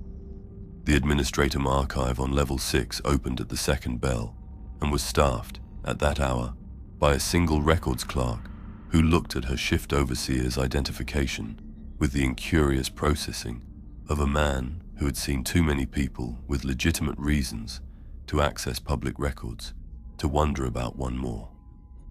She gave him the retrieval form. He gave her a terminal alcove and a cup of recaf she didn't drink. She started with the mining incident reports from 40 years back. Jorath Sel had worked the deep extraction seam on level 22. He was 43 at the time of his intake assessment, a tunnel boring specialist with 19 years of sub-level experience. The kind of worker the Hive consumed quietly and without ceremony. The kind whose file was 3 pages long and whose entire life was contained in them. The medical notation was on page 2, third paragraph, added by a medical auxiliary officer whose signature was illegible. It was the only unusual entry. Everything else was standard: acceptable rad exposure levels, minor skeletal compression from years of low ceiling work, a nutritional deficiency common enough in sub-level workers to be unremarkable. Subject reports dreaming of a voice that comes from below the stone. Does not appear distressed. Not distressed. She held that. The voice from below the stone and the dreamer was not distressed, had not reported it as a nightmare, had not reported it as something wrong, had reported it with the casual neutrality of someone describing a recurring feature of their nights that they had come to regard as simply present, the way you described a sound the pipes made, or the way the light came through at a certain hour. She found his subsequent records. 2 months after the intake assessment, Jorath Sel had requested a transfer to the deeper extraction team, level 22's lowest operating seam, a section of tunneling that had been flagged for unstable geology and was running with a reduced crew and a danger differential on the pay rate. He had received the transfer. His productivity reports for the following 6 months were exceptional. His medical entries stopped appearing. This was not unusual. Maintenance workers in the deep levels rarely used the Medica station, the journey up being impractical, the culture discouraging it. 9 months after the initial notation, a tunnel collapse on level 22 killed 11 workers. Jorath Sel was not among them. He was not on duty that day. The incident report noted that 3 bodies were never recovered. The collapse had sealed a section of tunnel that was assessed as too unstable for further excavation. The section was marked as permanently inaccessible on the official maps and was not, apparently, marked as anything else on the maps that somebody else was keeping. She searched Jorath Sel's file for a death record. She found it 9 years later. Natural causes, level 14, age 52. He had lived on level 14 for the last 8 years of his life. He had a work record from those 8 years in the maintenance division, sub-level conduit and pressure management, a job that required him to descend regularly to the lower levels. He had a social record of sorts, cross-referencing with 3 community complaints about a gathering in a level 14 assembly hall that had been investigated twice by the Arbites and cleared both times. She sat back from the terminal. She searched the names on the complaints. Then she searched the names of the Arbites officers who had cleared the investigation. Then she sat for a long time looking at the ceiling of the archive alcove. The second crackdown was 15 years ago.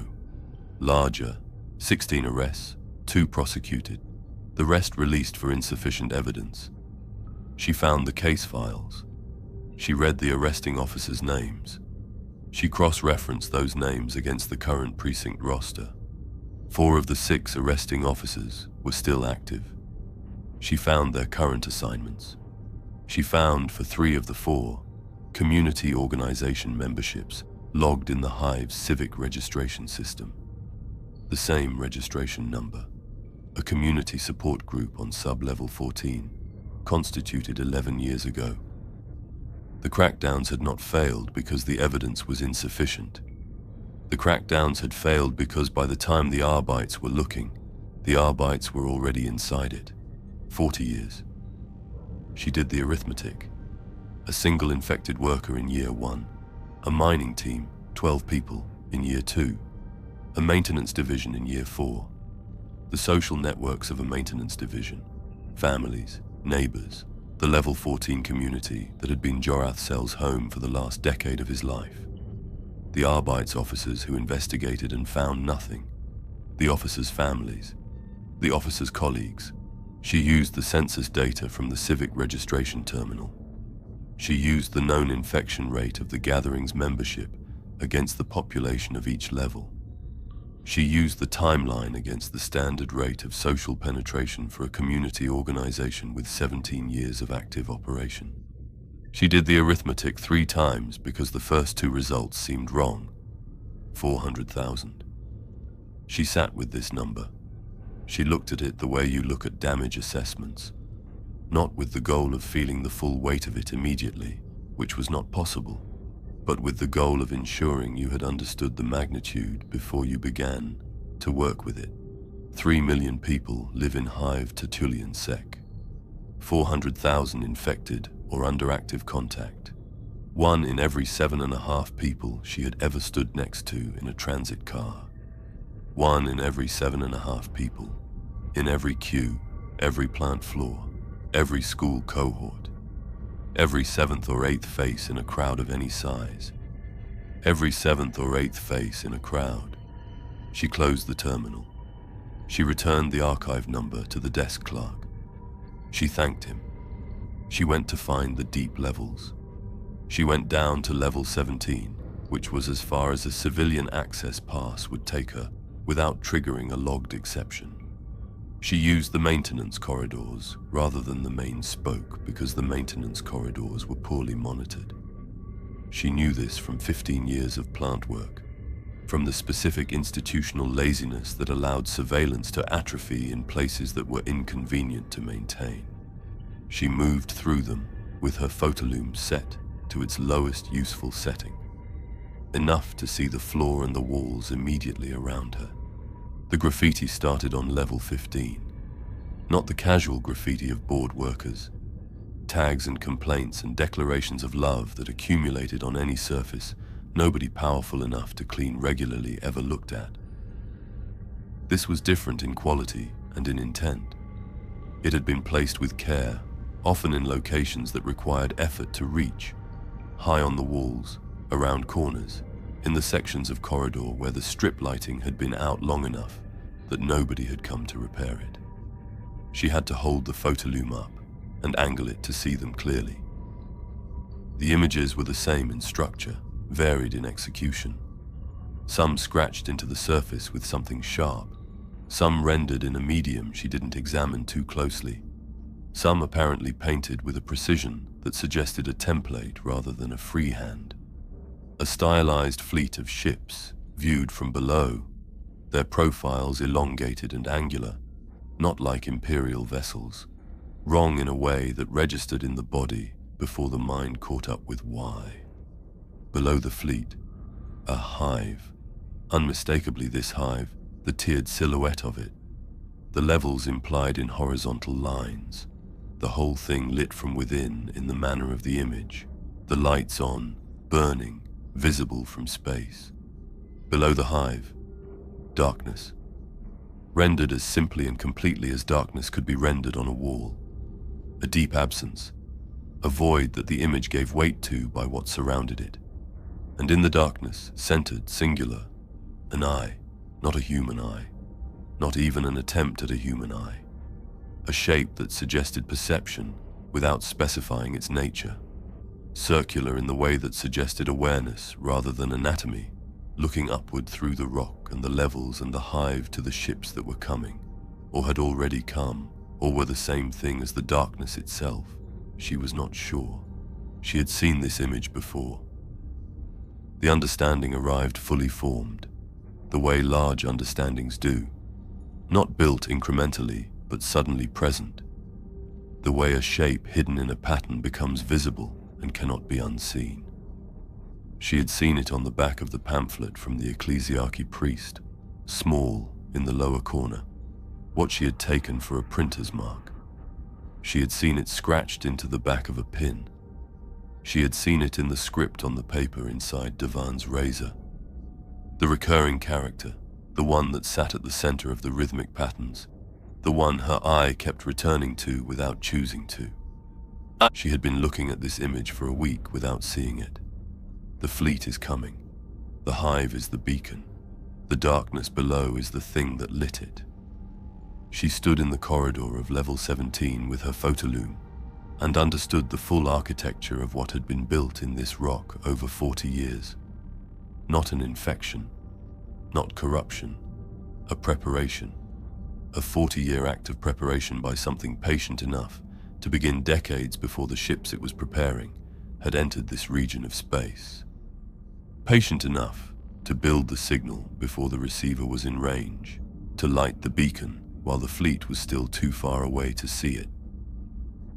The fleet was not the invasion. The fleet had never been invaded. The cult was the invasion. The fleet was the answer. She found the salvage chip on her way back up. It was sitting on a junction box at the level 16 maintenance intersection, placed with a deliberateness that distinguished it from dropped or forgotten, centered on the flat top of the box, oriented toward the corridor she was walking. The small rectangular chip that any worker in the hive would own a dozen of and use without thinking. She looked at it.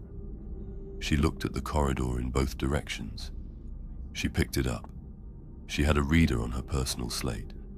She plugged the chip in. A woman's voice. Middle-aged, she thought.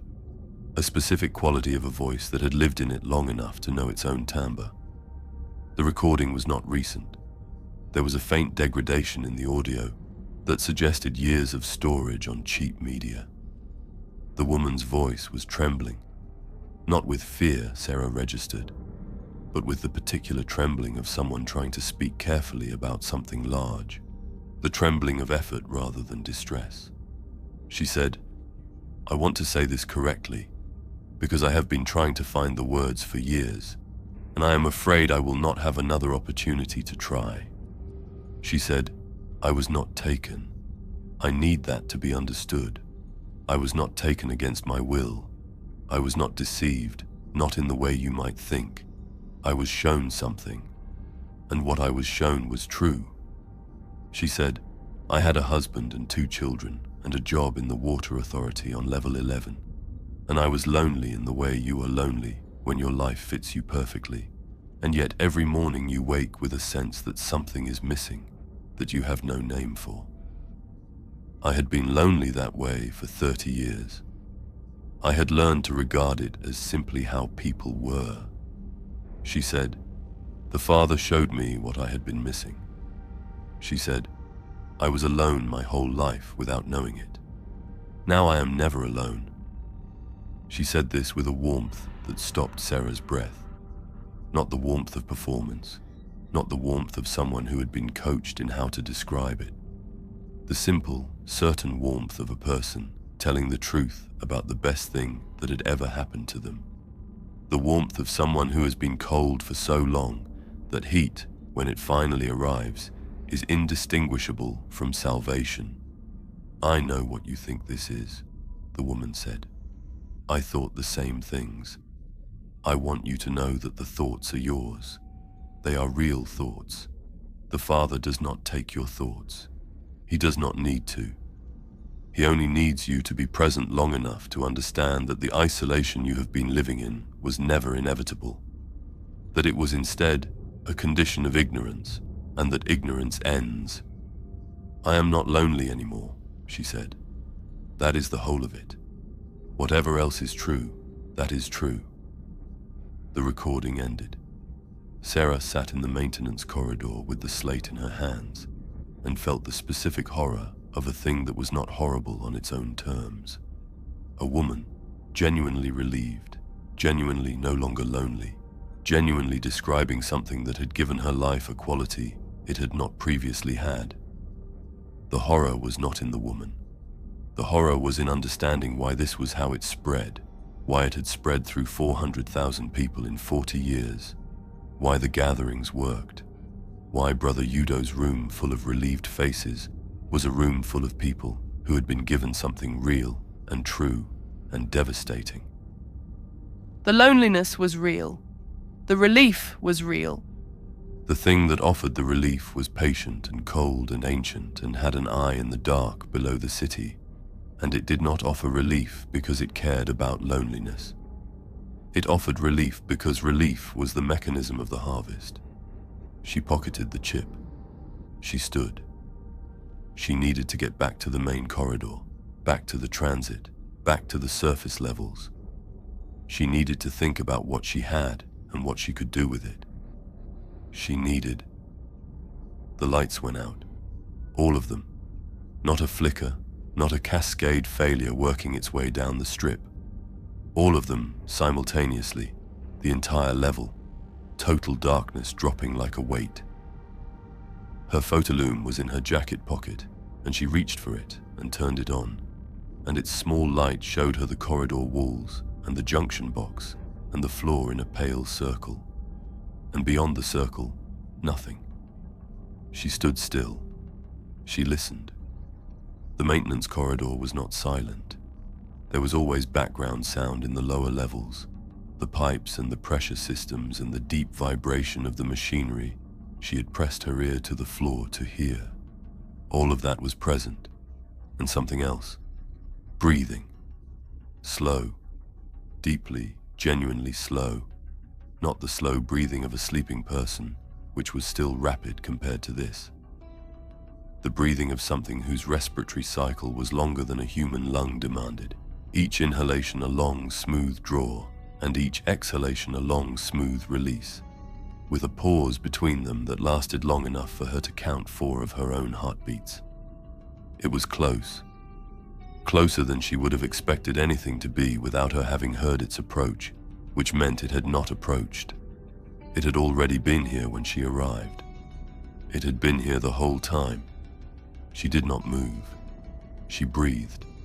She kept the photolume pointing at the floor rather than sweeping it forward, because some animal knowledge in her, something below the level of reason, understood that seeing was not what this moment required and might not survive the seeing. The breathing continued, patient, slow, enormous in its patience, in the quality of unhurried attention it conveyed, the attention of something that had nowhere else to be and had known this moment was coming long before she had walked down this corridor, had known it with the certainty of something that does not predict the future so much as wait for it to arrive at the location it has already prepared. It did not touch her. It did not speak. It breathed. Then the lights came back. All of them, simultaneously, the same way they had gone. No cascade, no gradual return. Just the sudden flat reality of the corridor under strip lighting, the junction box, the pipes along the ceiling, the floor she had not moved from. She was alone. The corridor was empty in both directions as far as the lighting reached. She looked at the wall in front of her. The word was written at eye height, not scratched, not painted. A wet medium, dark, applied recently enough that the lowest edge had run slightly, a single slow drip descending from the final letter. She did not identify the medium. She would not identify the medium. One word. Soon. She looked at it for 3 seconds. She turned around. She walked to the transit junction at a pace that was not running, but that covered ground efficiently. And she did not look behind her. And she did not stop until the transit car closed its doors around her and began to move upward toward the light. Chapter 7. The vocabulary of the swarm. She spent the night cataloguing every person she had spoken to in the last month. By morning, she had a list of 61 names.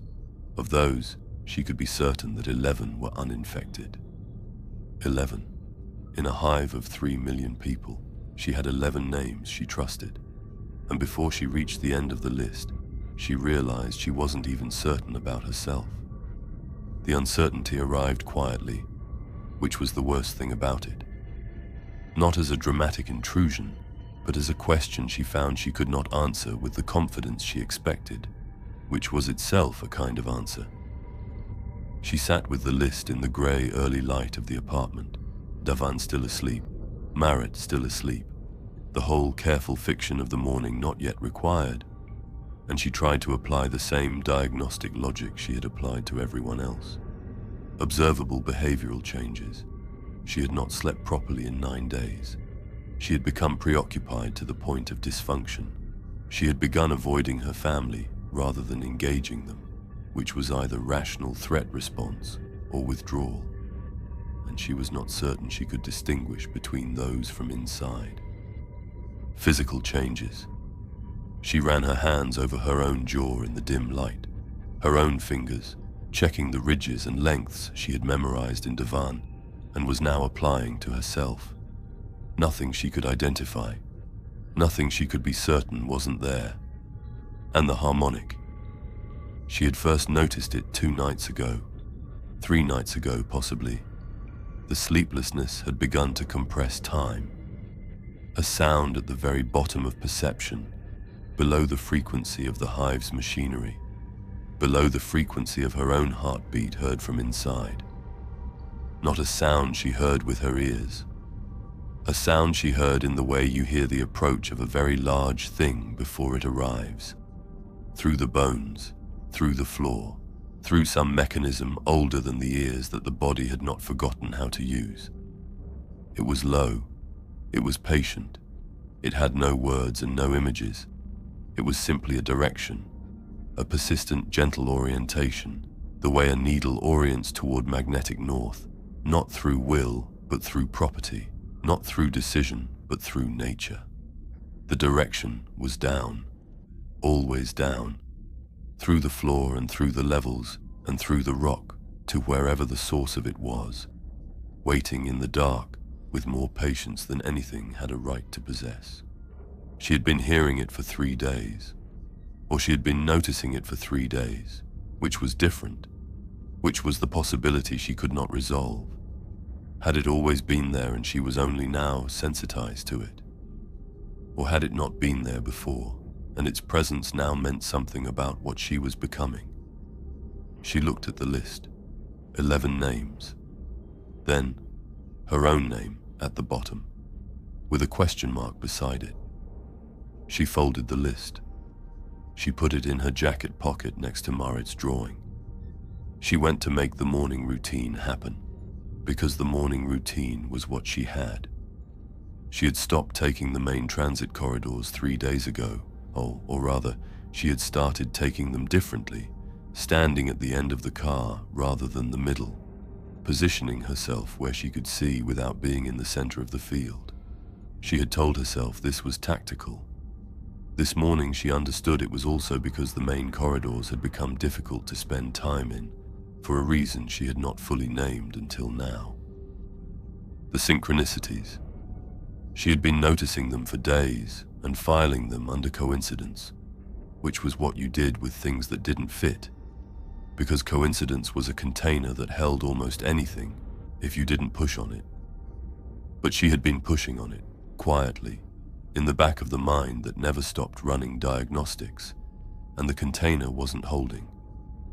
On the transit, two people on opposite ends of the car, no apparent connection, both reaching for the overhead rail at the same moment. Not unusual, the car had swayed. But the car had not swayed. The car had been straight and level, and both of them had reached up simultaneously with the same arm and the same angle, for no mechanical reason she could identify. At the plant, Pell's sister, coming off shift, had said something to Kovash in a low voice as they passed in the gate corridor. Kovash had laughed, a specific laugh, a short exhale through the nose. 14 minutes later, Fenwick had made the same sound, the same laugh, the same short exhale, the same quality, in response to something on his scheduling slate. He had been alone. There had been nothing on the slate she could see when she glanced at it. In the level 8 market, buying protein supplies, a woman at the stall to her left had turned to look at her at the same moment as the man at the stall to her right. Not drawn by a sound, not responding to a movement. She had been standing still, had made no sound. Two people in her peripheral vision, simultaneously turning their heads toward her with the smooth, bearing-mounted precision she had first seen in Davan, that night, in the dark. She had moved away quickly. She had not looked back. The Patriarch's influence radiated upward through the rock, like heat from a source so large that proximity was irrelevant. You were warm, whether you were near it or far, whether you were in contact with it, or 3 million tons of stone removed from it, because the warmth was not thermal, but something for which she had no adequate word, something that occupied the same space as thought, something that moved through the swarm mind the way current moved through a conductive material, not as individual impulse but as collective property, as a quality of the medium itself. She was in the medium. The question she could not answer was whether she was conductive. She came home in the mid-afternoon, because the plant had given her 3 days of owed leave she had never taken, and today she had claimed them, needing the time, needing the apartment empty. But the apartment was not empty. Davon was there, not scheduled to be. His shift ran until the 5th bell. He was sitting at the folding table, and on the table in front of him was her research. Not all of it. She had been careful about what she left in the apartment, keeping the most sensitive material in a locker at the plant. But the civic registration cross-references she had printed from the archive. The list of names, the one with 61 entries and 11 certainties and 1 question mark at the bottom. The notes she had made about the graffiti on level 17, the sketch she had done from memory of the image, the fleet, the hive, the eye in the darkness below. He had arranged it neatly on the table. He was sitting with his hands folded in front of him, and he was not looking at it. He was looking at the door, which was where she was standing, which meant he had known she was coming before she opened it. She stood in the doorway. He said, "Come and sit down." His voice was his voice, the roughness of it, the specific low register, all of it present in his. She had a sudden, violent understanding of how Moret felt in that gathering, what it was to look at something you loved completely and find it looking back at you with the same love, genuine and present, and to know that the love did not resolve what the love was attached to. She sat down, because she could not sit down, because 15 years of this voice asking her to come and sit down had built a response in her that operated below decision. He took her hands. His hands were warm. They were the hands she knew, elongated fingers and all, the scar below the left thumb that had come from the coupling 6 years ago. He held her hands the way he had held them for 15 years and looked at her with the full attention of a man who is present in a room, entirely present, not listening to anything below. He said, I know what you think is happening. She said nothing. He said, I need you to know that I am still myself. I am more myself than I have been in years. The things I feel, for you, for Marit, for this life we built, they are not less. They are more. They are more because I understand them differently now, because I am not alone in them. She listened. She watched his face. The Father doesn't want to take anything from you, he said. I need you to understand that. He is not interested in erasure. What he offers is the opposite of erasure. You have been alone your whole life. Every person is alone, sealed in their own skull, looking out through their own eyes, never fully arriving inside another person's experience. What I have now is the end of that, not the loss of myself, the end of the isolation. He said this with the trembling certainty she had heard in the woman on the Vox chip. The same register, the same quality of someone telling the truth about the best thing that had ever happened to them. It was not a performance. He was not reading a script. He meant every word with the full sincerity of a man who had been given something that had actually helped him and wanted the person he loved most to have it too. This was the most terrifying thing. Not the elongated fingers on her hands, not the slightly slow pupils, not the smooth mechanical precision of his movements at 3 a.m. The most terrifying thing was that everything he said was true in the way he meant it. He had not lied to her once. He was not lying now. The love in his face was real. The Father did not need to corrupt what Davin felt for her. The Father only needed to be present in the same space as what Davin felt for her, and Davin's love would do the rest. He talked for 20 minutes. She listened. She asked no questions and made no objections, and was aware, distantly, that this was either because she had no objections, or because the objection had left the building somewhere in the last 9 days, and she had not noticed it go. Then he paused. He tilted his head 5 degrees to the left, listening to something below. His eyes went slightly unfocused, and in the moment of the unfocusing, she saw it. The place where Davan ended, and the other thing began. The seam of it, the precise location of the boundary between the man she loved and the medium he had become. The unfocusing lasted 2 seconds. Then he came back. He looked at her with his real eyes, his own eyes. He smiled. The smile was the real one, the involuntary one, the one that started at the corners of his eyes before his mouth caught up. The one she had been receiving for 15 years and had never managed to receive with anything less than her whole self. She stood up. She pulled her hands back. She picked up the research from the table, all of it, the papers and the sketches and the list with the question mark, and she put it in her jacket. He did not stop her. He did not move. He sat at the table and watched her with the patient warmth of a man who knows that the person leaving will come back, because the thing they are leaving is inevitable, because you cannot run far enough from a gravity source that occupies the ground beneath your feet. She went to the door. She opened it. "Sera," he said, his voice all the way through. She did not turn around. She walked out, and she did not run until she was in the corridor, and the door was closed behind her, and there was no one she recognized in either direction. And then she ran with the flat, concentrated efficiency of someone who has only one place to be. The uppermost civilian level was level 2, the last floor before the administrative sections that most Hive residents never accessed, as close to the exterior of the structure as daily life permitted. The air here was different, less recycled, carrying faint traces of the outside atmosphere that filtered through the structural venting, cold and sharp and smelling of nothing human had processed. She had come here once as a child and understood, even then, that the sharpness of it was the smell of something that had not yet passed through 3 million people.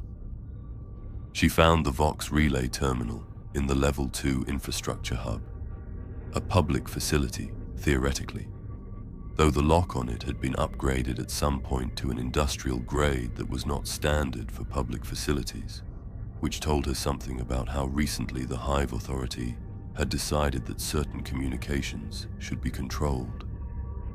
She forced it in 4 minutes using a maintenance override code she had memorized 11 years ago for accessing locked plant systems and had never had to use for anything like this. The terminal opened. She found the broadcast interface. She pulled up the frequencies she knew, the ones she had seen in emergency protocol documentation filed in the plant's crisis management folder, the ones that were described in the documentation as priority channels, imperial priority for situations that exceeded local authority capacity. She broadcast for 4 minutes. She gave her name. She gave the Hive's designation. She gave what she knew, the infection count, the timeline, the gathering network, the beacon imagery, the fleet that was coming. She said it all clearly and quickly and without effect, the way she gave damage assessments on the plant floor, because this was a damage assessment, the largest one she had ever filed. She stopped broadcasting. She waited. The response came in 40 seconds. A human voice.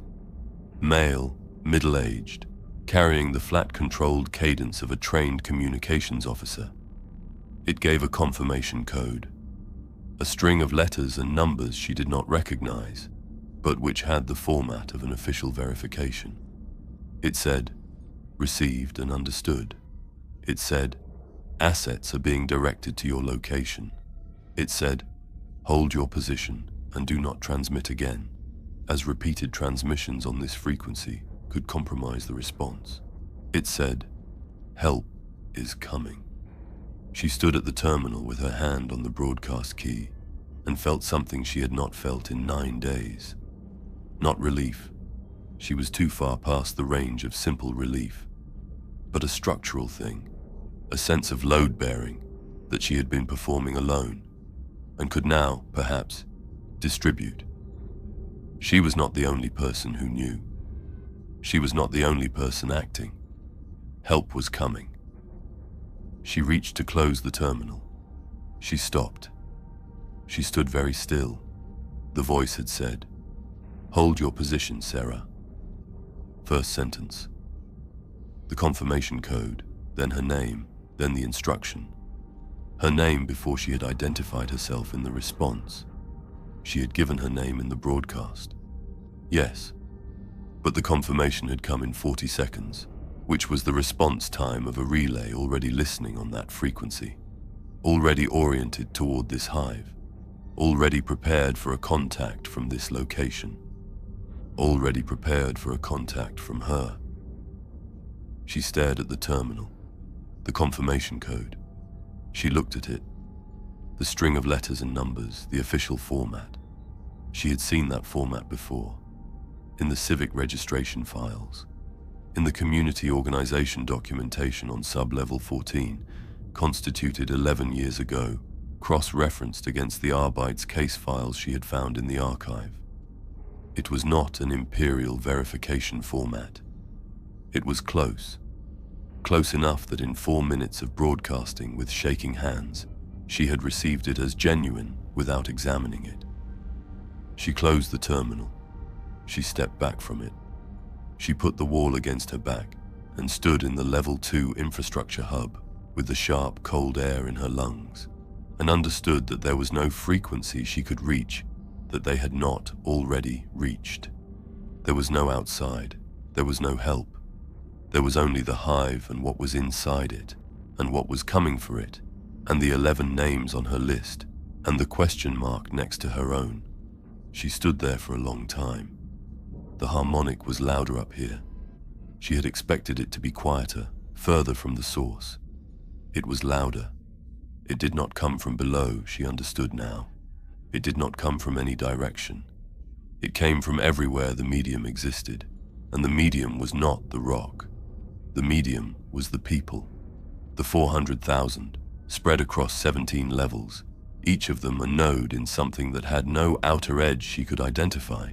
She pressed her back against the wall and breathed the cold air that still smelled like outside, and tried to remember what she had decided to do. She had decided to do something. She was certain she had decided. She had a plan, or the beginning of one, assembled in the hours of lying awake and running diagnostics on the situation.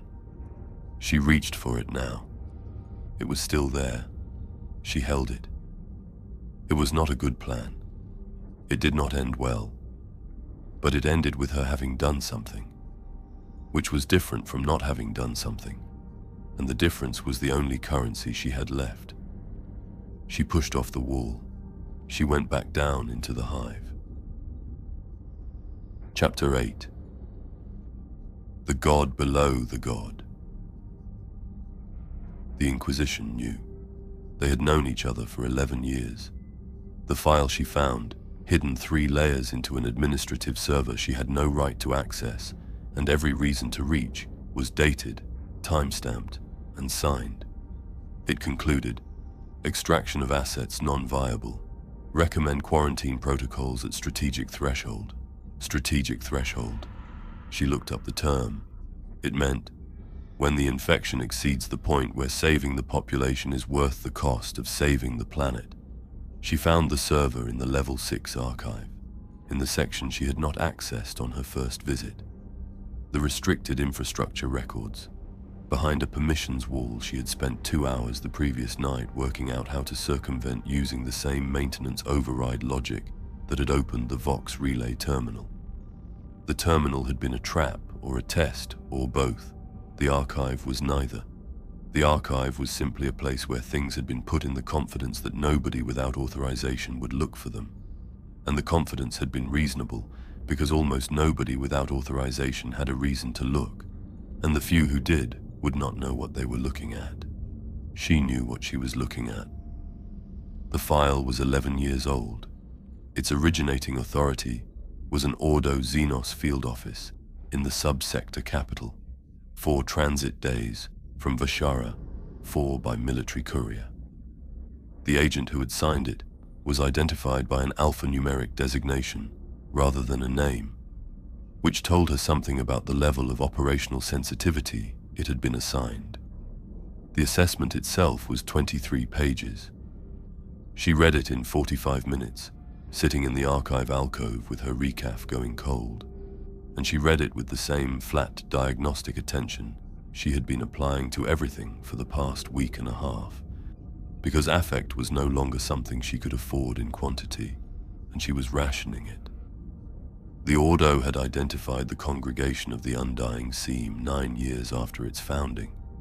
The assessment documented the infection's scope with the clinical precision of an organization that had seen this pattern before and knew its taxonomy, the generational spread, the civic penetration, the law enforcement corruption, the theological architecture. It named Brother Udo, not his current name, an earlier one. A name he had held before the infection had given him the role that named him, and assessed him as a 3rd-generation hybrid of moderate psychic sensitivity, functioning as the cult's primary surface recruiter. It named the Patriarch only as the primary organism and assessed its depth as below level 20, with a note that direct engagement was not recommended given the hive's structural density. It concluded that the infection had passed the point of conventional suppression. That excision would require the kind of resource deployment the sub-sector command could not authorize for a world of Vashara 4's strategic tier without segmentum-level approval. That approval, the report noted, was unlikely to be forthcoming given current theater priorities. Extraction of assets non-viable, it said. The assets being the 3 million people above the infection line. Non-viable being the bureaucratic medium through which the Imperium said, "We have decided not to spend what saving them would cost." Recommend quarantine protocols at strategic threshold. The quarantine being the cordon that would go up when the infection reached a percentage that made exterminatus a proportionate response. The mathematics of it. the specific calculation that determined at what point burning everything was cheaper than trying to save anything, the strategic threshold being, she inferred from the assessment's own projections, somewhere in the range of 40 to 50% of the population. She had done the arithmetic. 400,000 infected in a population of 3 million was 13% below threshold, which meant the quarantine recommendation was pending, not active, which meant the exterminator's decision had not been made yet, which meant she was not yet inside a building that had been officially condemned, yet. She sat with the file and understood the full shape of her situation with a completeness that was, in its way, almost restful. The last possibility of rescue had been the Inquisition, and the Inquisition had known for 11 years and had made a different calculation. There was no fifth option waiting to emerge. There was no level she could ascend to where someone with sufficient power was still in the process of deciding to care. The Imperium was not a savior. It had never promised to be a savior.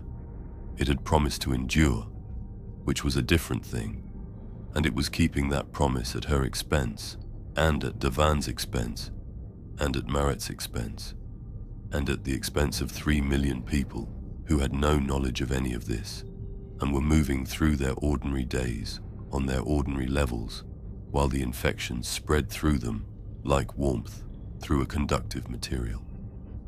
She was not a survivor who had escaped notice. She was a civilian inside a building the Imperium had already decided to demolish when the numbers were right. She had 3 choices. She could join the cult, which was not a choice in any meaningful sense. Joining would require becoming something that could not evaluate the decision, and she was not willing to reach the evaluation that way. She could die alone, which was simply the default outcome of doing nothing. Or she could find a way to do something that mattered before the end. Not something that saved the Hive, not something that changed the Inquisition's calculation or stopped the fleet, not anything with a heroic register, just something that cost the Father below something, just something that meant her presence in this rock had not been only useful to what was consuming it. The chapter did not frame any of these as heroic because none of them were. They were simply the options. She closed the terminal. She went down. She went down deliberately, this time. Not the urgent investigative descent of the 17 run, not the retreat from the transit hub, but a considered movement with a destination she had chosen in advance for a specific reason. She had reasoned, sitting in the level 2 infrastructure hub, with her back to the wall and the harmonic loud around her, that the Patriarch's influence was psychological, which meant it operated through perception, which meant that perception was a variable she could potentially govern if she understood the source. She had been feeling the harmonic for days, the pull of it, the gentle downward orientation that was not hers. She had been afraid of what it meant. She had decided to stop being afraid of what it meant and start being afraid of what it was, because those were different fears, and only one of them was useful. Understanding the source as a physical thing, as something that occupied space, that could be located, that was present in the world in the way of all physical things, would reduce it from the scale of something cosmic to the scale of something bounded. This was the reasoning. She got to level 18 before she stopped. The corridor on 18 was not different from the maintenance corridors above it. Same construction, same pipe routing, same infrastructure logic. There was no demarcation, no visible threshold. She was walking, and then she stopped. Not because anything had changed in what she could see or hear, but because something had changed in the quality of the silence. Every level had a silence beneath its sounds. The Hive never went fully quiet, but the quality of what the sounds sat on top of varied, the same way the quality of light varied by level. She had been navigating this without naming it for 9 days. She named it now. The silence beneath level 18 was different from the silence above it, in the same way that deep water is different from shallow water. not in appearance, not in temperature necessarily, but in the weight of what is above you. It was not the silence of absence. It was the silence of something so thoroughly present that sound was irrelevant to it. The way a mountain doesn't make sound, but you feel it differently than you feel flat land. It was the silence of scale, of something whose patience was not a quality it possessed, but a quality it simply was. The way stone was stone, without effort, without practice, without the possibility of being otherwise. She felt it as pressure first, a slight increase in the sense of weight pressing down on the crown of her skull, which was not structural. The ceiling height was the same as the levels above, but felt structural, felt like the mass of something enormous, sitting directly above her in the air, not resting on the ceiling, but present in the space itself. Then as warmth, the same warmth she had felt in the assembly hall on 14, in the corridor outside her apartment when the harmonic was strongest, in the long sleepless nights when the pull of downward was most insistent.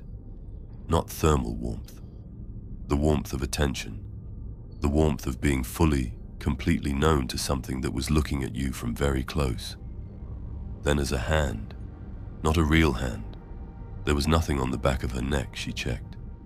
She put her own hand there and felt only her own fingers and the skin she had always had. But the sensation was precisely located. The back of the neck, at the hairline, where a hand would rest if someone were standing directly behind you and had placed their palm there with care, not grasping, not threatening. The gesture of someone indicating, "I am here, I have always been here." You knew this before you descended to meet it. She did not go further. She stood on level 18 in the corridor outside her photolume's circle of light and understood things she could not have been told. The patriarch had allowed all of it, not tolerated, allowed, with the conscious permission of something that could have prevented it and had chosen not to. The investigation, the archive, the Vox transmission that had been answered by its own voice, the descent to 17, the breathing in the dark, the word on the wall. Every step she had taken had been a step she had cleared in advance, had watched her take, had found. She reached for the word and landed on the truest one. Interesting. She had been fighting, and fighting was a form of acknowledgement. Fighting said, "You are real, you are present, you are something I must reckon with." Worship said the same thing. The patriarch, in its patience that was older than the hive and more certain than stone, did not distinguish between the two. Both were attention. Both were forms of arrival. Every act of resistance she had performed had been, from below, an act of approach. She was 15 meters from something she could not see and was not certain she could survive seeing, and it had its hand on the back of her neck with the specific gentleness of something that owned the ground she was standing on and had never needed to hurry anyone toward anything because everything came to it eventually. She climbed back up. She climbed with steady, controlled speed, not running, because running was panic, and panic was what you did when you still believed the situation was reversible, and she was past that. Had been past that since the archive, had been past that since the list with the question mark at the bottom. She moved upward through the levels with the focused efficiency of someone who has a destination and a plan, and approximately one opportunity to execute it before the options available to her reduced further. The plan was this. The Promethium reclamation plant on level 9 had 3,000 liters of refined promethium in its secondary storage tanks, accessible with her shift overseer codes that the plant had not yet deactivated because the plant's administrative systems ran on a 72-hour update cycle, and she had not been officially terminated, only given leave. The deep-level tunnel infrastructure, the conduits and access shafts that connected the lower maintenance levels to the substructure of the hab levels above, ran in specific configurations she had been studying in the infrastructure records. The configurations had choke points, locations where the tunnel network narrowed to single passage junctions, where the beacon infrastructure the cult had built over 40 years would necessarily concentrate. Promethium in sufficient quantity at sufficient heat, in a confined space, did not negotiate with the contents of that space. She could not stop the rising, she could not stop the fleet. She could not uninfect her husband or her daughter or her brother or 400,000 strangers. She could not change the Inquisition's calculation or prevent the threshold they were waiting for from being reached. She could make the deep levels uninhabitable. She could destroy the beacon infrastructure. She could ensure that when the fleet arrived, it arrived into chaos rather than a prepared welcome, into a hive that was not a staging ground but a ruin, into a harvest that was ungainly and costly and protracted rather than clean. She could make herself expensive.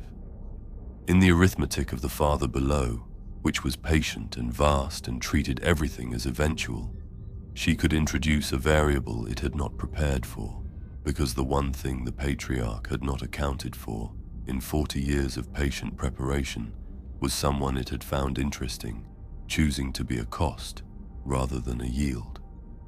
It was not a good plan. She had said this to herself and meant it. It would not end well.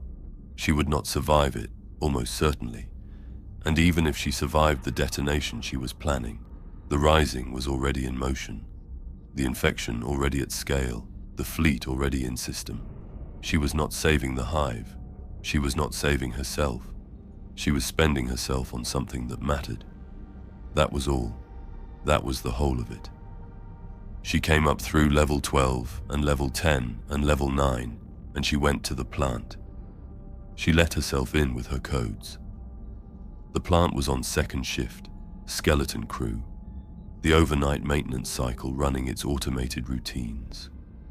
She moved through the familiar space, the floor she had run for 5 years, the compressors she knew by name, the drainage sluice that still needed regasketing.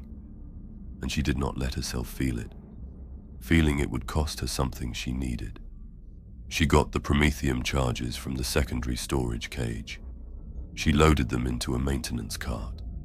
She moved efficiently and without drama, the way she did everything, because she had been doing things without drama for 34 years and was not going to stop now. She went home first. She had not planned to go home first. She went anyway because there was a drawing in her jacket pocket and she needed to see where it had come from one more time. The apartment was empty. She stood in the doorway and looked at it. 3 rooms and a bathroom and a kitchen alcove, and the shelf above the cooker with the ceramic cup. The cot in the other room with the blanket pushed back neatly. The folding table where they had eaten every dinner for 11 years. On the table, 2 circular pins, placed side by side with the careful alignment of something deliberate, and beside them, a piece of paper. Marit's handwriting, the large, careful script of a child who took handwriting seriously because she had been told it mattered. "We will be waiting for you, Mum. There's no reason to be alone anymore. The Father says to tell you, he already loves you." She stood in the doorway of her apartment and read it twice. She folded it. She put it in her pocket with the drawing, the 3 figures at the table, the ceramic cup in the center, the family that had been real when it was made, and was still real in the way that things remain real after they end. She looked at the apartment for a long time. Then she picked up the card. She went back into the corridor. She descended.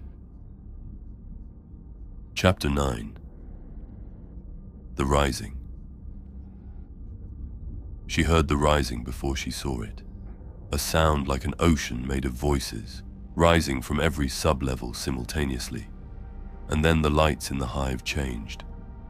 All of them, every level, every corridor, shifting from white to a deep amber red, the color of a body seen from inside. And she understood that the hive was no longer a building. It was an organ, and it had just started beating. She was in the level 9 maintenance corridor when it happened, the cart ahead of her, moving toward the sub-level access shaft with the focused economy of someone who had committed to a direction. She had been in motion for 11 minutes. She had not looked back at the apartment. She had not let herself enumerate what she was leaving behind, because enumeration was a door she could not afford to open and still keep moving. Then the sound came up through the floor. Not the murmuring she had heard before, not the coordinated prayer of the deep levels, the sound she had pressed her ear to the carpet to find. This was larger than that by an order of magnitude, the difference between a stream and a tidal event. It came from every direction simultaneously, from below and from the walls, and from the corridors ahead and behind.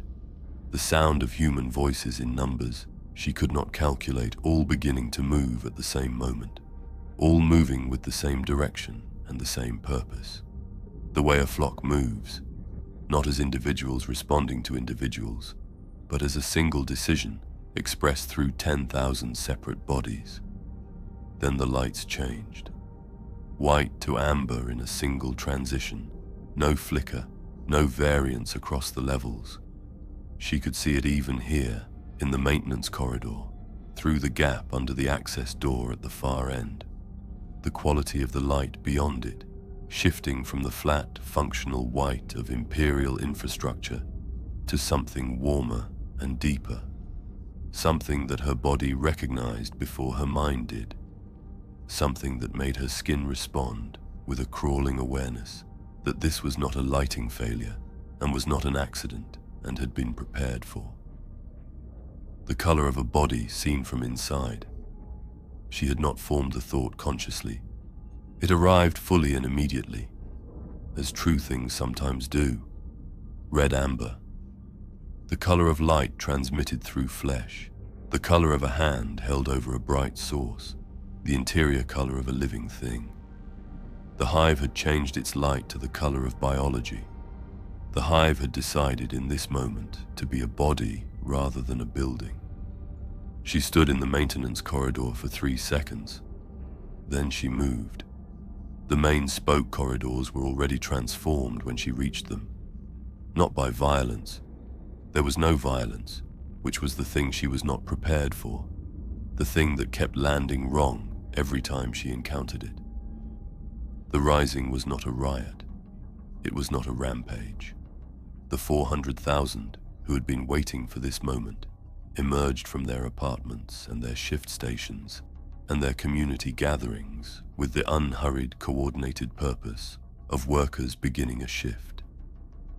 They had been trained for over years, moving in the same direction, in the same amber light, with the same settled quality on their faces that she had been cataloging for weeks and was now seeing at a scale that made every previous sighting feel like a rehearsal.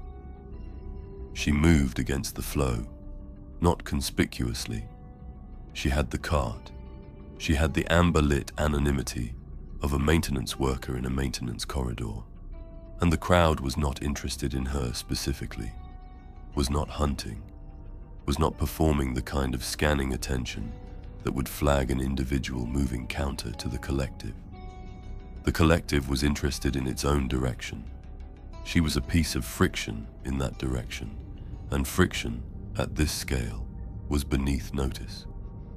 She passed the transit junction at Level 9's main hub. The transit was running, the cars still moving, the routes still functioning. But the routes had changed. She could see it in the indicator boards, the pale amber displays that mapped the transit network.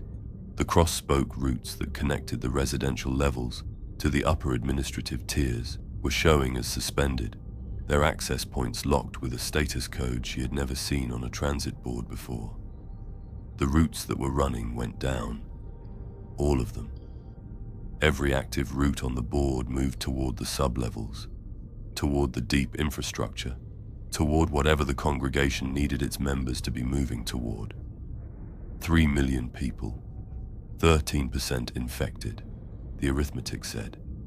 13% was 400,000, and 400,000 was enough, was more than enough, to shut the transit down in the directions that mattered and run it open in the directions that served the rising, and to do it without violence, because violence was expensive and left evidence, and the cult had had 40 years to learn that it did not need violence when it had coordination. She watched a transit car open its doors at the hub platform, watched the crowd move into it with the orderly efficiency of people who had been told where to go and believed in the going. I watched the car close and descend. She turned away. She went down the maintenance shaft instead. Level 14 was already different from level 9 in a way she felt before she could describe it. Not louder, in some ways quieter. The ambient noise of a civilian level reduced because the people who generated that noise were in motion rather than at rest, were concentrated in the transit arteries rather than dispersed through the residential spokes, but fuller. The amber light was brighter here, or seemed brighter, as if the deeper you went, the more thoroughly the hive had committed to the change in itself. She was crossing the level 14 main corridor, the wide one, the one that ran past the assembly hall where she had sat in the back and watched Brother Udo speak and seen Maret in the third row, when she saw her daughter. She was 40 meters ahead, walking with the congregation, moving in the same direction as the crowd, wearing the same settled serenity that Sera had first seen on Fenwick's face 3 weeks ago and had not yet learned, in all the ways she had tried to learn it, not to recognize as the face of loss. Sera stopped. The crowd flowed around her. She was a stone in a current. People moved past her on both sides, unhurried, with the slight unconscious adjustment of people in a crowd who do not register obstacles, simply navigate them. She stood still and watched her daughter's back in the amber light, the particular set of Maret's shoulders, the way she walked that had been Maret's since she was 2 years old and learning to be upright in the world. Maret stopped. Not the smooth stop of the crowd's current, a different kind, the kind that comes from inside, from something independent of the direction around it. She stopped and she turned, and the crowd moved around her the way it had moved around Sera, and across 40 meters of amber-lit corridor and 400,000 people in motion, Maret found her. She did not call out. She did not raise a hand. She simply looked, the way she had always looked at Sera, with the full directness of a child who had not yet learned to temper her attention to make other people comfortable. Even now, even still, Sera walked toward her. The crowd parted without parting, moving around her with the same unconscious accommodation. She crossed the 40 meters, and she stopped in front of her daughter, and she looked at her face. It was Maret's face, completely. The jaw, the eyes, the way her hair fell, and the serenity on it, which was not Maret's but was present in Maret's features, the way a new expression takes residence in a familiar face, living there without displacing what was already there. The serenity and Maret, both present, not one instead of the other. Maret said, "Mum." Her voice was her voice. I am 12 years old.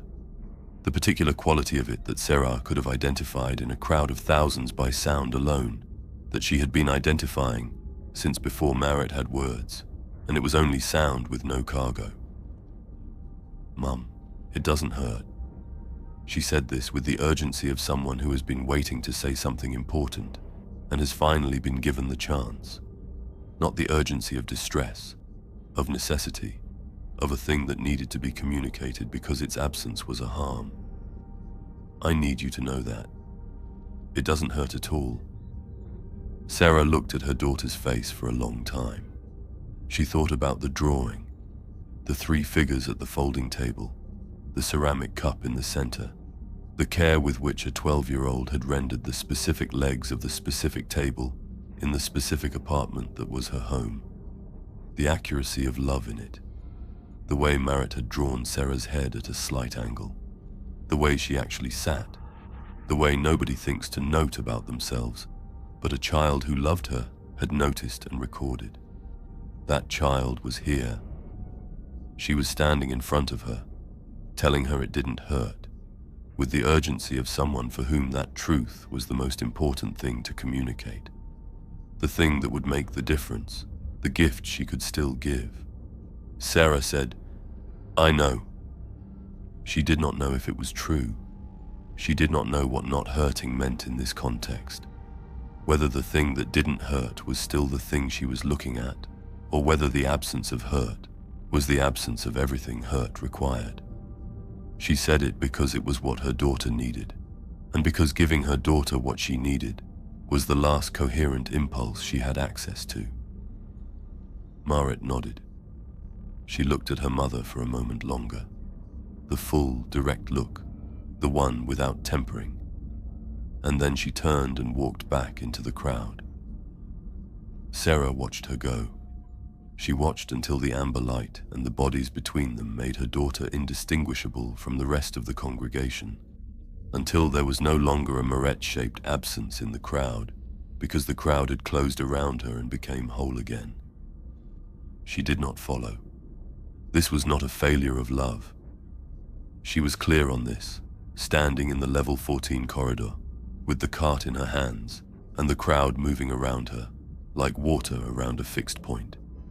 Following would mean becoming what Marit had become, would mean letting the warmth that she could feel right now, stronger than it had ever been, the hand on the back of the neck and the gentle downward pull of the harmonic, letting those things have their way with her. And Marit deserved a mother who fought, even when the fighting was past the point of winning, even when the fighting was only consequence, only cost, only the last available form of saying, I was here, and I was not only useful to what consumed me. She turned away, she went down. The sub-level access below 14 opened onto the maintenance network she had been navigating for weeks. The corridors that narrowed as they descended, the pipes that multiplied, the lighting that grew older and warmer and less frequent. She moved through level 16, level 17, the junction where she had heard the breathing. She did not stop at the junction. She did not give it the attention of stopping. Level 19. The maintenance corridors here were service grade only, not for civilian use, not mapped in the infrastructure documents she had accessed, present only in the deep infrastructure schematics she had found in the most restricted layer of the archive. She was navigating from memory, from the schematics she had memorized in the hours of lying awake cataloging everything she had found, and the memory was good because it was what she had. She found the choke point at level 20's upper junction. The tunnel here narrowed to a single passage, 3 meters across, the confluence of 4 separate maintenance conduits that then descended as one shaft to the chambers below. 40 years of the cult's deep infrastructure ran through this junction. She could see it in the cable management, in the additional conduits that had been laid alongside the Imperial infrastructure, piggybacking on the Hive's own architecture in the way that the infection piggybacked on the Hive's social architecture, using the structure that was already there, routing through it, making itself part of the functioning of the thing it was consuming. She began placing the charges.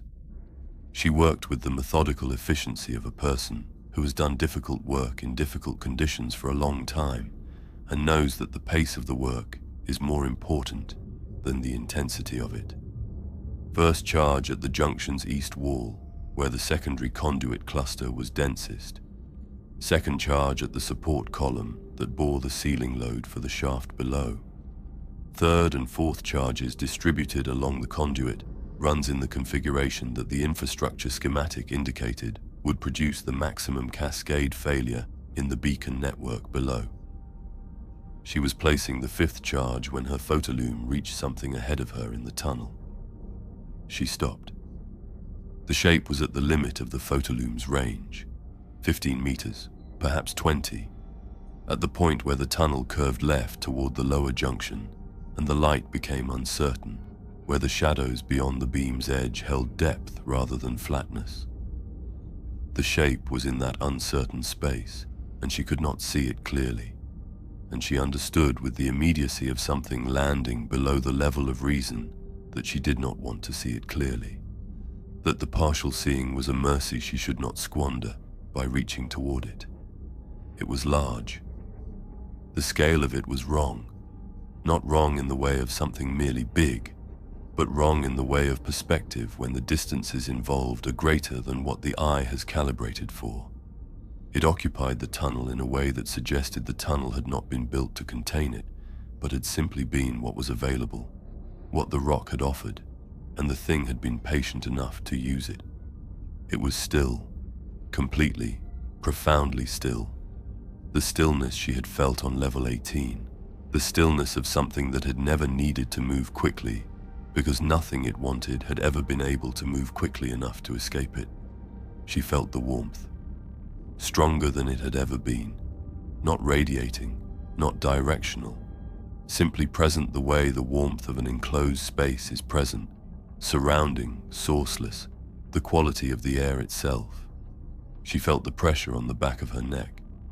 She felt the harmonic, which was no longer low and distant, but immediate and clear, a frequency she could almost resolve into something that had content, that meant something, that was addressed to her specifically, and had always been addressed to her specifically since the first night she had lain awake and heard it rising through the floor.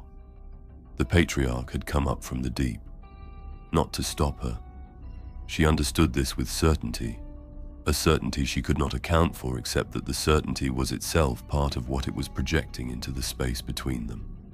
Not to stop her, to see her, the one who had fought, the one who had looked at everything it showed her and chose cost over comfort, consequence over capitulation, the mother who let her daughter walk away because love, sometimes, was the willingness to lose rather than take. I was curious about her, in the way of something that had consumed 400,000 people, and found them comprehensible, and had found this one incomprehensible, not threatening, interesting. It waited. Between her and the lower junction and the chambers below and the beacon infrastructure that 40 years of patient preparation had built into the bones of the hive, the farther below waited, patient and warm and vast and present in the way of something that had nowhere else to be and no need to hurry what was inevitable. She had to walk past it to reach the detonation point. She looked at the shape in the limit of her photolume's light. She looked at the fifth charge in her hand, the cart with the remaining 3 behind her, the detonation relay she had configured, the timer she had set. She looked at the shape for a long time. Then she took 1 step forward. Chapter 10. No signal returns from Vashara 4. The last Vox transmission from Hive Tertullian-Sek was received by an administratum relay station at 4:17 local time. It was 40 seconds of static, followed by a woman's voice saying a child's name, followed by silence. It was logged, archived, and marked non-actionable. The relay station's next transmission, 6 hours later, was not in Gothic. She walked past it. This is what happened. She took the first step, and then the second, and then she stopped counting steps and simply moved, because counting was a way of making the distance meaningful, and she had decided that the distance was not the thing that mattered. What mattered was the detonation point. What mattered was the remaining charges on the cart, and the relay in her hand, and the timer she had configured. What mattered was the specific choke point at the base of the level 20 junction, where the beacon infrastructure was densest, where 40 years of careful construction had concentrated itself into a configuration that could be destroyed if you arrived with sufficient promethium and sufficient willingness. The warmth intensified as she moved toward it. She had expected this. The pressure on the back of her neck intensified. The harmonic became something close to sound, close to language, something that pressed against the inside of her skull with the quality of meaning without content. Like hearing words in a language you have never learned, knowing the words are words, feeling the weight of what they carry without being able to receive it. She did not look directly at the shape. This was a decision she had made before she took the first step, and she maintained it. Kept her photolume angled at the floor in front of her, kept her eyes on the ground she was walking, kept the shape in her peripheral vision, where it was large and still and present, but not fully resolved, not fully real in the way that looking directly at something makes it fully real. It did not move. It did not reach for her. It breathed its slow, enormous breath, and it was warm, and it was patient, and it watched her walk past it with what she could only describe, would only ever be able to describe, in the silence of her own mind, where the description mattered to no one, as interest.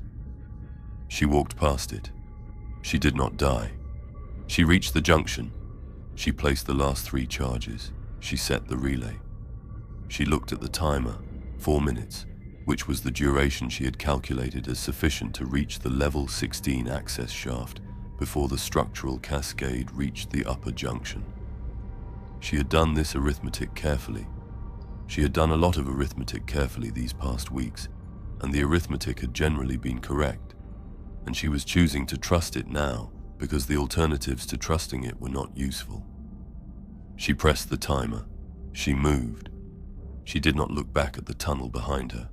She moved up through the access shaft with the focused speed of someone running a calculation in real time, distance against time against the structural load-bearing capacity of 17 sublevels, whose foundations she was in the process of destroying, level 20, 19. She heard the first charge detonate below her, a deep concussive sound that she felt in her sternum before she heard it in her ears, and the floor of the shaft shuddered under her feet with the specific tremor of a load-bearing structure, receiving information it was not designed to process. The second charge, the third.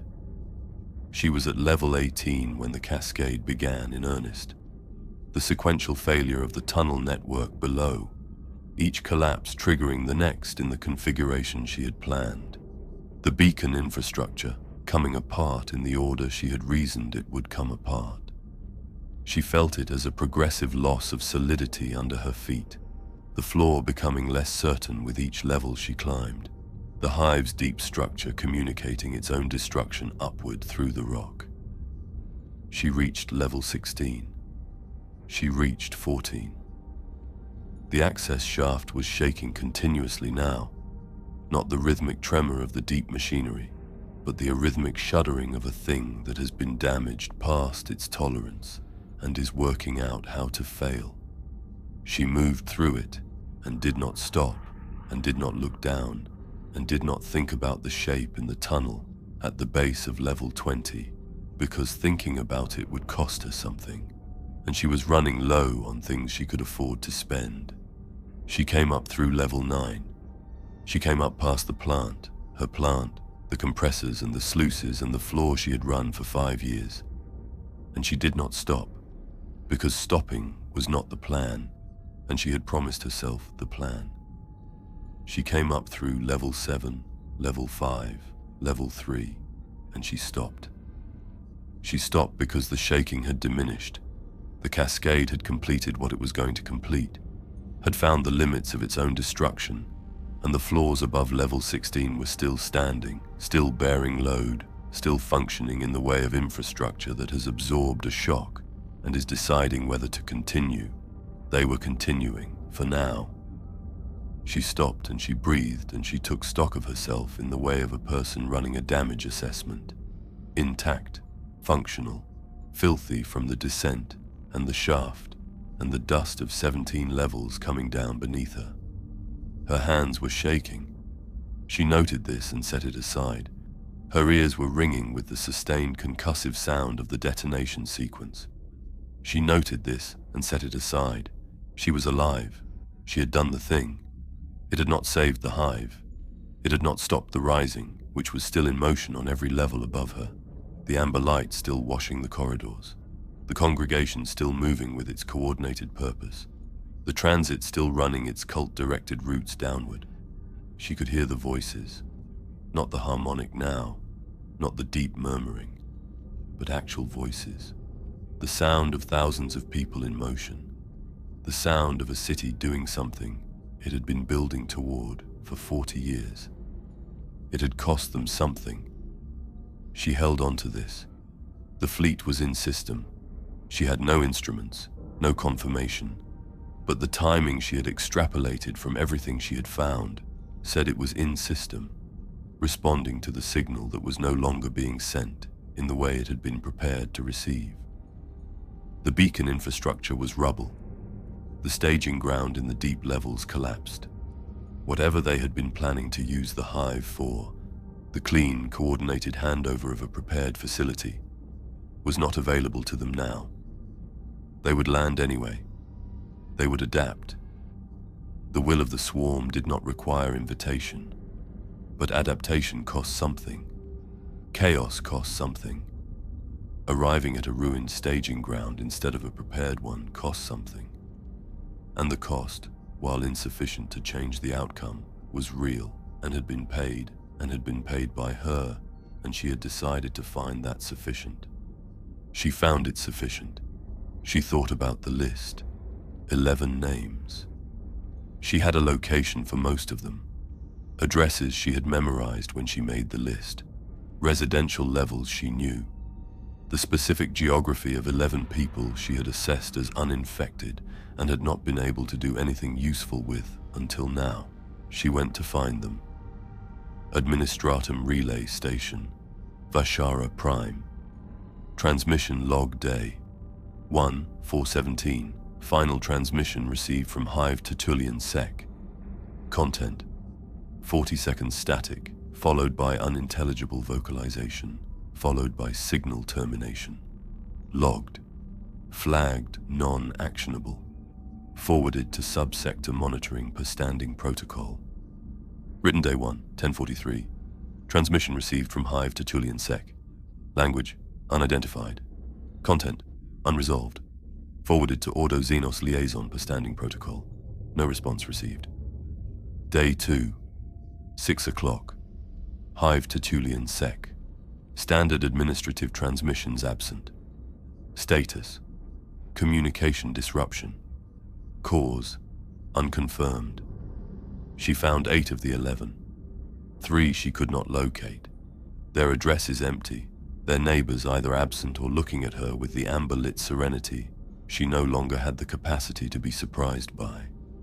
She found the 8 she found in the places she expected them, which was itself a form of data. They were the people whose lives were legible to her, whose patterns she had understood well enough to know where they would be. They were frightened. They were alone in the specific way of people who have watched everything around them change, and have not changed with it, and are beginning to understand what that means. She told them what she knew. Not all of it. Not the archive, not the Inquisition's calculation, not the strategic threshold and what it implied. She told them enough. The infection, the scale, the fleet, the fact that there was no rescue coming from outside because outside had made its decision, and the decision was not theirs. She watched their faces receive this. One of them left. She let him go. She did not know what he would find when he went, and she did not have the resources to prevent him from looking for it. The remaining 7, plus her 8 people, went to the transit hub on level 3. She had chosen it because it had a single choke point entry, because its internal space had enough volume for 8 people to survive for several days without significant resource pressure, because the level 3 infrastructure gave them access to a water line she could tap, and a food storage unit in the adjacent maintenance bay, whose lock she could open with the override codes she had by now used for so many things that were not their intended purpose. They barricaded the entry. They settled in. They held. The 6 days are not a story she would have told. because they were not remarkable in the way that makes stories. They were remarkable only in the way that endurance is remarkable, which is to say, not at all from outside, and completely from inside. 8 people in a transit hub, listening to the hive change around them, taking turns at the single viewport that looked out onto the level 3 main corridor. What they saw through the viewport did not require commentary. The congregation is moving, the amber light, the organization of it, the unhurried, purposeful coordination of something that knew it had already won and was simply completing the work. No violence outside the viewport. She had been right about that. The cult did not need violence, had never needed violence, had always been patient enough to wait for what it wanted. It waited now, outside the barricade, in the same way the father below had waited in the tunnel. Not for them specifically, not with urgency, simply with the certainty that everything came to it eventually. On the 3rd day they heard the fleet, not through instruments, through the hive itself, through the structure of the building and the rock, and the 17 levels of deep infrastructure that had collapsed, but above which the hive still stood. A sound like the world changing the way it related to space, like gravity reconsidering itself briefly, the sound of something very large entering an atmosphere it had not been designed to enter gracefully. The hive shuddered. The lights, still amber, still wrong, flickered once, then stabilized. They had landed, in the wrong places, in chaos, without the staging ground that had been prepared for them. But they had landed. She looked at the 7 people in the transit hub with her. She said nothing. There was nothing to say that the sound had not already said. On the 6th day, Preetha, the neighbor from the interior corridor, the one whose shrine had come down, who had been one of the 11 names because Sera had watched her carefully enough in the weeks of watching to believe she was not yet turned, stopped sleeping. Not the insomnia of fear, the other kind, the purposeful stillness, the too even breathing. Sera watched her from across the hub and said nothing. On the 7th day, she woke at 3 in the morning. Of course, 3 in the morning. Of course, this hour that had been the hour of revelation for the entire duration of this. And the hub was quiet in the specific way it had not been quiet before. 6 other people in the space. And the space was quiet the way a space is quiet when the people in it have stopped being restless, when they have stopped being afraid. She sat up. She looked at the 6 faces she could see in the dim courtesy light. Kovash, who had been first through the plant gate every morning for 11 years because he hated lateness, sitting with his back straight and his hands on his knees. The 3 plant workers whose names she had learned 3 weeks ago and would not now forget, arranged with the same stillness, the same too even breathing, the same quality of people who have put something down. Preetha. Still. The young woman from level 7, whose name she had never properly learned, and to whom she had given food on the 2nd day, because she had not thought to bring enough, sitting with her eyes open and focused on nothing, focused on the direction of down. 6 faces, all of them with the serenity she had been cataloguing since the beginning. All of them arrived at the place her husband had arrived at, the place her daughter had arrived at, the place her brother had arrived at, the place where the isolation ended and the father's warmth moved in to occupy the space where the loneliness had been. She pressed her back against the wall. She sat with her knees drawn up and her hands flat on the floor on either side of her, and she felt it. Of course she felt it. She had been feeling it for days and had been refusing its implications, and the refusal was running out, was approaching the limits of what refusal could be sustained against. The warmth rising through the floor, stronger than it had ever been, not directional anymore but total, ambient, the warmth of a space that has been brought to temperature, that has been patient long enough for the cold thing inside it to finally begin to change. She felt it in her palms against the floor, in the soles of her feet, rising through the fabric of the hub and the structural layers beneath it, and the 17 collapsed levels below that, and the darkness below that, where the farther below moved through its own spaces with the unhurried ease of something that had never been required to hurry. She felt the edges of it, not the warmth itself. She had felt the warmth for days, had learned its quality, had learned the specific sensation of a psychic presence that old and that large making itself felt through the medium of 400,000 minds. She felt the edges of it beginning to fit themselves around her thoughts, the way a hand fits around a stone, not crushing, not sudden, simply conforming to the shape of what it is holding, accommodating itself to every surface, finding purchase in every irregularity. The harmonic was not a harmonic anymore. It was close to language, close enough that she could feel the shape of what it was trying to give her, could feel the contour of the offer, the specific warmth of what waited on the other side of the last act of resistance, the thing her husband had described at the folding table, with his genuine love and his genuine certainty and his elongated hands holding hers, the end of isolation. She sat with her back against the wall, and she did not move, and she did not speak, and she felt the edges fitting themselves around her thoughts, patient, certain, unhurried, the way the flood finds the shape of the room it is filling. She thought about a drawing, not the drawing in her pocket, not the 3 figures at the table, the one Maret had made at 12, an earlier one, a drawing Maret had made at 6 years old, in the first year they had lived in the level 9 apartment, before Maret had learned perspective, or proportion, or any of the formal properties that made the later drawings recognizable.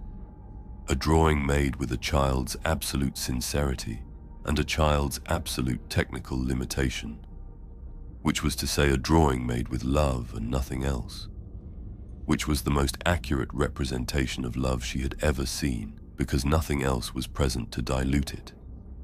3 figures, round-headed, stick-limbed, standing in front of a rectangle that was the apartment. 1 tall, 1 medium, 1 small, the small one in the middle, holding a hand on each side, connected to both. Under it, in the large, uncertain letters of a child who has not yet decided how letters worked, US. The drawing was on the wall of the apartment on level 9. She had put it there 6 years ago with a small adhesive tab, and she had never taken it down. She had never taken it down because it was the truest thing in the apartment, and the apartment already had the ceramic cup and the glass worn smooth and the 2 pressed flowers from the hydroponics market. And among those true small things, the drawing was the truest. It was still there. No one had taken it down. No one would take it down. The apartment was amber lit and quiet, and the congregation had moved through it as it had moved through everything, making what was useful useful and leaving what was not. And a drawing by a 6-year-old was not useful and had not been disturbed. It was on the wall in the apartment on level 9, in the hive that was no longer a building, in the city that was now an organ, on the world that the Imperium had already written the notation for, and it would be there until the wall it was on became something else, which it would, eventually, because everything became something else eventually, and patience was the one virtue the farther below had in sufficient supply to outlast everything. She sat with the drawing in her mind. She held it there. She held it. Ordo Xenos, Subsector Field Report, Classification, Vermilion Subject, Vashara 4, Status Update, Hive Tertullian-Sek, Communication Blackout Confirmed Day 1, Aerial Surveyor Confirmation Day 4, Population Status, Absorbed, Resistance Activity Noted in Deep Level Infrastructure, significant collapse of sub-levels 17 to 22, consistent with Prometheum detonation. Origin unconfirmed. Fleet adaptation to compromised staging ground is estimated to have extended the initial deployment phase by 11 to 14 days and produced non-trivial material losses. Origin of infrastructure collapse remains unconfirmed. A single civilian maintenance-grade access code was logged against the Level 9 Prometheum storage facility at 2341 on Day 0. The code belongs to a shift overseer, female, age 34, employed at the reclamation plant since 998.M41. Her current status is listed as absorbed. Regarding fleet activity, primary organism confirmed established in Hive structure. Beacon signal transmitting on modified frequency as of Day 3. 2 Agri-World vessels departed Vashara for transit corridor on Day 1 prior to quarantine cordon completion. Destination: Hive Volantis, Secundus System, and the agricultural stations of Reach Pallid. Passenger manifests are under review. Preliminary assessments suggest between 40 and 60 individuals of indeterminate infection status were aboard the first vessel. Exterminatus of Vashara, 4 tertiary landmass. Pending segmentum approval. Quarantine cordon, active. Recommendation: monitor Secundus System for anomalous civic activity, community organization registration, and unexplained changes in law enforcement conduct. Standard threshold indicators apply. Signed, Interrogator Vasek, acting in absence of Inquisitor Dawn, dated 14th of Secundus, 017.M42. On a vessel called the Pilgrim Unbroken, currently making translations toward the Secundus System transit corridor, a man named Edric Solm sat in the passenger compartment and looked at his hands. He had been on Vashara 4 visiting his sister. He had left the day the lights changed, because leaving had seemed like the correct response to lights changing color without explanation, which was the kind of judgment that kept people alive.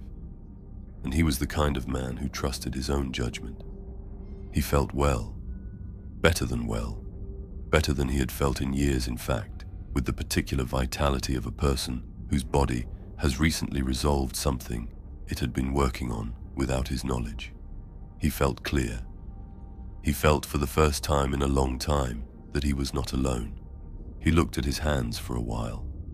Then he looked at the other passengers in the compartment with the mild, patient attention of someone who is not in a hurry.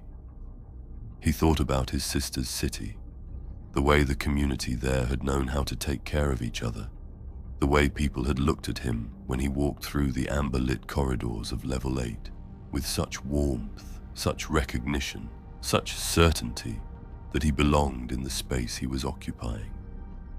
He thought about sharing that. He thought about how many people in the Secundus System had been lonely their whole lives without knowing it. The ship moved through the void toward its destination, carrying its passengers and its cargo and its 40 to 60 individuals of indeterminate infection status. And the stars outside the viewports did not know what they were looking at, and the quarantine cordon was behind them now, was too far behind them to matter. And ahead was a new world, and new corridors, and new people living ordinary lives in ordinary apartments with devotional shrines on ordinary walls. 40 years ago, it began with one. This is Voidborn Terrors, the Harvested City. Thank you for watching.